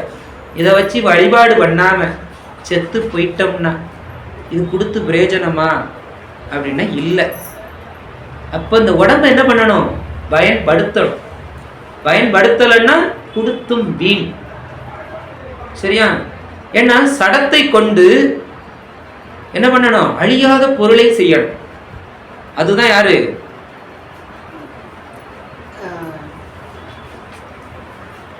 ஆர்கோலோ சங்கரர். சரியா? நம்ம அழியாத பொருளை அடையணும். அவங்கதான் வித்தகர். சரியா? அது சங்கரர் கேட்பார், யாரு நல்லது? நீ நல்லவனா? உனக்கு எது கிடைச்சதான்னா இல்ல, என்னை கொண்டு உனக்கு ஒரு லாபம் இல்லை, ஆனா உன்னை கொண்டு எனக்கு லாபம் கிடைத்தது அப்படின்னு. ஏன்னா வித்தகர் தான் இது. அழியக்கூடிய பொருளை கொண்டு அழியாத பொருளை செய்பவர் வித்தகர். அப்படிப்பட்டவங்கள நம்ம இருக்கணும். அப்ப இந்த உடம்ப கொடுத்திருக்கிறாரு பெருமான், ஆனா அதை வச்சு நம்ம என்ன பண்ணணும்? வித்தகரா ஆகணும். அப்ப நிலைத்த இன்பத்தை பெறணும். அந்த நிலைத்த இன்பம் அப்படிங்கிறது என்னது அப்படின்னா சிவம் தான். சிவத்தை அடையணும்னா நமக்கு என்ன வேணும்? முக்தி வேணும். சரி, பெருமான் நமக்கு நிறைய உதவி செஞ்சிருக்கிறார். அப்படியே அப்படி இல்லையா? செஞ்சிருக்கிறாராமா? என்ன செஞ்சிருக்கிறாரு சொல்லுங்க. நமக்கு எங்க தெரியுது? யாருக்கும் தெரியும். ஆமா, நம்ம திருவருட்பயன்ல படிக்கிறோமா இல்லையா? தாங்குற தரையே நம்ம மதிக்கிறோமா? கண்ணுக்கு தெரியற தரையே நம்ம மதிக்க மாட்டேங்கிறோம். தெரியாத இறைவனை நம்ம எப்படி யோசிப்போம்? யோசிக்கவே மாட்டோம். சரியா? ஆனா நம்ம அனாதியிலிருந்தே, நம்ம இருள்ல கிடக்கும் போதே, பிறவி எடுக்கிறதுக்கு முன்ன முதல் பிள்ளையார் சொல்லியில இருந்தே முக்தி அடைகிறது வரைக்கும், திருச்சிற்றம்பலம் வாழ்த்து வாடி வாடி முடிக்கிறது வரைக்கும் அவன் நம்ம கூடவே இருந்து உதவி செஞ்சுக்கிட்டு இருக்கிறான். அப்படியா அப்படி இல்லையா? அப்போ எது செஞ்சாலும் அவன் நம்ம நன்மைக்கு தான் செய்யறான். நீங்க சொல்றீங்க இல்லையா, என் பிள்ளை நான் எப்படி பார்த்து வளர்த்தேன், கெட்டுனவா வந்தா கூட்டிட்டு போயிட்டா, எனக்கு நன்றியே இல்லை என் பிள்ளைக்கு. முதல்ல சொல்றான் நன்றி கெட்டவன். பையன் அப்படிதானே சொல்றான் நன்றி கெட்டவன். அவா சொல் பேச்சு கேட்டுட்டான். சொல்றோமா இல்லையா? அப்ப அந்த நன்றி வேணுமா இல்லையா? என் நன்றி கொன்றார்க்கும் உய்வுண்டாம் உய்வில்லை, செய் நன்றி கொன்ற மகற்கு. அப்போ எந்த குற்றத்தினாலும் சரியா, அதுக்கு பழியிலிருந்து மாறிக்கிடலாம். ஆனா செய் நன்றியை மறந்தா அதுக்கு உய்வே இல்லைன்னு சொல்றாரு. யாரு? தெய்வ புலவர் திருவள்ளுவர். அப்படிதானே? அப்போ அந்த நன்றிங்கிறது அவ்வளவு பெரிய விஷயம். அதனால நான் முதல்ல ஆரம்பிக்கும் போதே சொன்னேன், யாருக்குனாலும் நன்றி சொல்லுங்க அப்படின்னு முதல்ல சொன்னோமா இல்லையா? அதுதான் ஒரு சின்ன விஷயம். ஒரு அரை அடிச்சாலும் பரவாயில்ல, நன்றி நீங்க என்னை அடிச்சதுக்கு அப்படின்னு சொல்லுங்க. இல்ல, இது உண்மை. நிறைய விஷயத்துல அனுபவப்பட்டதுனால நான் சொல்றேன். சரியா? ஏன்னா பெருமான் இந்த உலகத்தை விட்டு நம்மளை விளக்கணும் அப்படின்னா நிறைய அனுபவத்தை தருவார். சோதனை அல்ல, அனுபவம். ஏன்னா அறிவு அனுபவத்தில் உள்ளது, சோதனைப்படாது. அப்படியா அப்படி இல்லையா? இது என்ன டெஸ்ட் டியூபா, கெமிஸ்ட்ரி லேபா சோதிச்சு பார்க்கறதுக்கு? கிடையவே கிடையாது. அனுபவம். ஒவ்வொன்றும் இன்பமும் சரி துன்பமும் சரி எல்லாமே அனுபவம். அப்ப எந்த அனுபவம் கிடைச்சாலும் சரி, கோவப்பட்டாலும் சரி, வீட்டுக்காரருக்கு நன்றி சொல்லுங்க. நல்லதுயா, நீர் என் மேல கோவப்பட்டியரு, பொருளை தூக்கி எரியாதங்க.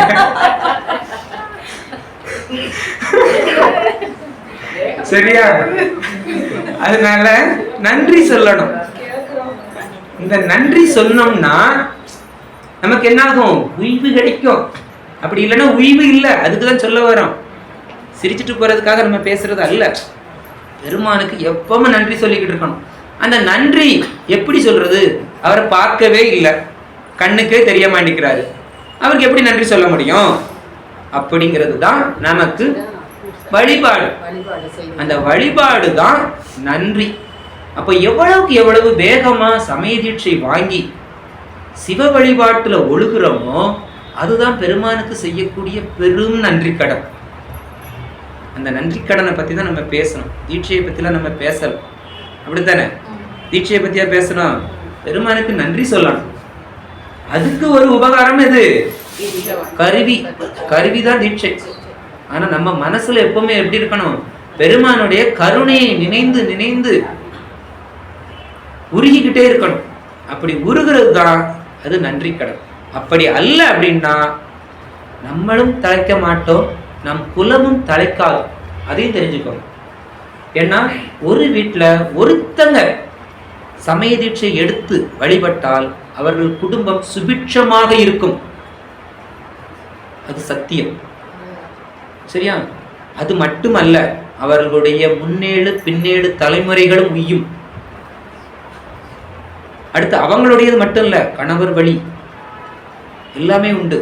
அப்ப எத்தனையோ ஆன்மாக்களுக்கு உய்வை கொடுப்பது ஒரு சமய தீட்சை என்றால், விசேட தீட்சை, நிர்வாண தீட்சை, இதெல்லாம் எவ்வளவு உய்வை தரும், எத்தனை ஆன்மாக்களை மேல்நிலைக்கு அழைத்து செல்லும் அப்படிங்கிறதுக்கு விட உங்ககிட்ட தான். இவ்வளவுன்னு நான் நிறுத்த சொல்ல முடியுமா? அது நிற்கக்கூடிய பொருளா? கிடையவே கிடையாது. சரியா? அதனால தீட்சைங்கிறது சும்மா எல்லாரும் சொல்றது மாதிரி லேசு அப்படின்லாம் நினைக்காதீங்க.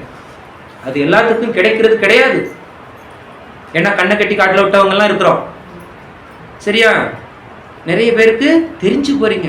அப்ப நீங்களாம் கண்ணை கட்டி காட்டில் விட்டவங்கள விட பாக்கியவான்கள். அப்படியா? அப்படி இல்லையா? அப்படிதானம்மா? அதனால தெரிஞ்சு செய்யறதுக்கும் தெரியாம செய்யறதுக்கும் வித்தியாசம் இருக்குது. ஏன்னா தெரியாம செஞ்சா சடங்கு, தெரிஞ்சு செஞ்சாதான் வழிபாடு. அப்ப நீங்களாம் தெரிஞ்சே உள்ள வாரீங்க. அப்ப எவ்வளவு பேர் பெற்றவர்கள். அப்ப உங்க இந்த தெரியாம உள்ள நுழைஞ்சவங்களை விட தெரிஞ்சு உள்ளவங்க வர்றவங்கன்னா பெருமானுடைய பெரும் கருணை தான். இவங்களை காட்டிலும் அவங்களுக்கு தான் கருணை அதிகம். ஏன்னா தெரிய வச்சு தெளிய வச்சு கூட்டு வராரு. அது எவ்வளவு பெரிய சிறப்பு. சரியா? ஆமா, உண்மையிலதான். அப்படிப்பட்ட ஒரு ஆன்மாக்கள் இங்க இருக்கும்போது அதை நினைச்சு அவங்க பக்கத்துல இருந்து அடியனுக்கும் ஒரு பேசுறதுக்கு, ஒரு நன்றி கடன் சொல்வதற்கு ஒரு வாய்ப்பு கிடைச்சிருந்துச்சுன்னா அது எவ்வளவு பெரிய பாக்கியமா நினைக்கிறேன் தெரியுமா? அப்படிப்பட்ட அடியார்கள் நீங்கெல்லாம். சரியா? அதனால ஞானசம்பந்தர் சொன்னது மாதிரி நல்ல நல்ல அடியார்களாகவும், சரியா, இப்பிறவியிலேயே முக்தியை பெறும் பெரும் பயனாகவும், வள்ளுவர் சொன்னது போல எப்பொழுதும் பெருமானுக்கு நன்றி கடன் பட்டவர்களாகவும். ஏன்னா வேற எதுவுமே நம்ம செய்ய முடியாது பெருமானுக்கு. இப்ப இந்த அக்கா எனக்கு ஏதாவது ஒண்ணு செஞ்சாங்கன்னா நான் திருப்பி செய்யலாம். சரி, அந்த அக்கா இன்னைக்கு இங்க உட்கார வச்சு பேசிருக்காங்கன்னா நாளைக்கு எங்க ஊர்ல கூட்டு போய் பேச வச்சா முடிஞ்சு போச்சு. அப்படியே அப்படி இல்லையா? இல்லைன்னா ஒரு சால்வை எடுத்து பார்த்தியாச்சுன்னா முடிஞ்சு போச்சு. அக்கா ஈக்குவல் ஆயிடுச்சு, முடிஞ்சது சொல்லலாம். இது இந்த உலகத்துல உள்ளது. அப்படித்தானே? இதுக்கெல்லாம் நன்றிக்கு திருப்பி செய்ய முடியும். அப்படியே அப்படி இல்லையா? ஆனா பெருமானுக்கு நம்ம எதுவுமே திருப்பி கை மாறு செய்யவே முடியாது. கை மாறு அதை ஒண்ணுமே செய்ய முடியாது. ஆனா கொடுக்கணும். என்னது கொடுக்குது? அதுவும் நன்றி செலுத்துறோம். அதுவும் அவனுக்காம நன்றி செலுத்துறோம் இல்ல. நம்ம ஆன்மா முக்தி அடைகிறதுக்கு அதை ஒரு பொருளா சொல்லி, இந்த பெருமானே நன்றி, இந்த பெருமானே நன்றி அப்படின்னு சொல்லி சொல்லி நம்ம அறிவை விளங்க பண்றதுக்கு, அதுக்குதான் நன்றி செலுத்துறோம். அதுவும் பாருங்க, அந்த நன்றி கூட அவனுக்கு கிடையாது, நம் பொருட்டு, அவன் பொருட்டு அல்ல. அப்ப அவனுக்கு எதுவுமே தேவையில்லை. அப்ப எல்லாமே எதுக்குத்தான்? நமக்குத்தான், ஆன்மாக்களுக்காக தான். அப்படி சொல்லியாவது அவனுக்கு என்ன பண்ணுவோம்? நன்றி சொல்லுவோம் அப்படின்னு சொல்லி இந்த சபையையும் இத்துல நன்றி சொல்லி அடியேன் முடித்துக் கொள்கிறேன். வாழ்த்து. பாடுங்கம்மா, வாழ்த்து. வான்மையில் வளாது பெய்க, மணிவுலகம் சிறக்க, மன்னன் பொன்முறை அரசு செய்க, குறைவில்லாத உயிர்கள் வாழ்க, நான்மறை அறங்கள் ஓங்க, நல்தவம் வேள்வி மல்க, வெண்மைகோள் சைவ நீதி விளங்குக உலகமெல்லாம், வெண்மைகோள் சைவ நீதி விளங்குக உலகமெல்லாம், வெண்மைகோள் சைவ நீதி விளங்குக உலகமெல்லாம். கைலாய பரம்பரையில் சிவஞான போதனை காட்டும் பெண்ணை, பயில்வாய்மை மேகண்டான் சந்ததிக்கோர் மெஞ்ஞான பானுவாகி, குயிலாரும் பொழில் திருவாவடுதுறை வாழ் குரு நம சிவாய தேவன் சைலாதி மரபுடையோர் திருவரவு தலைக்க மாதோ திருச்சிற்றம்பலம்.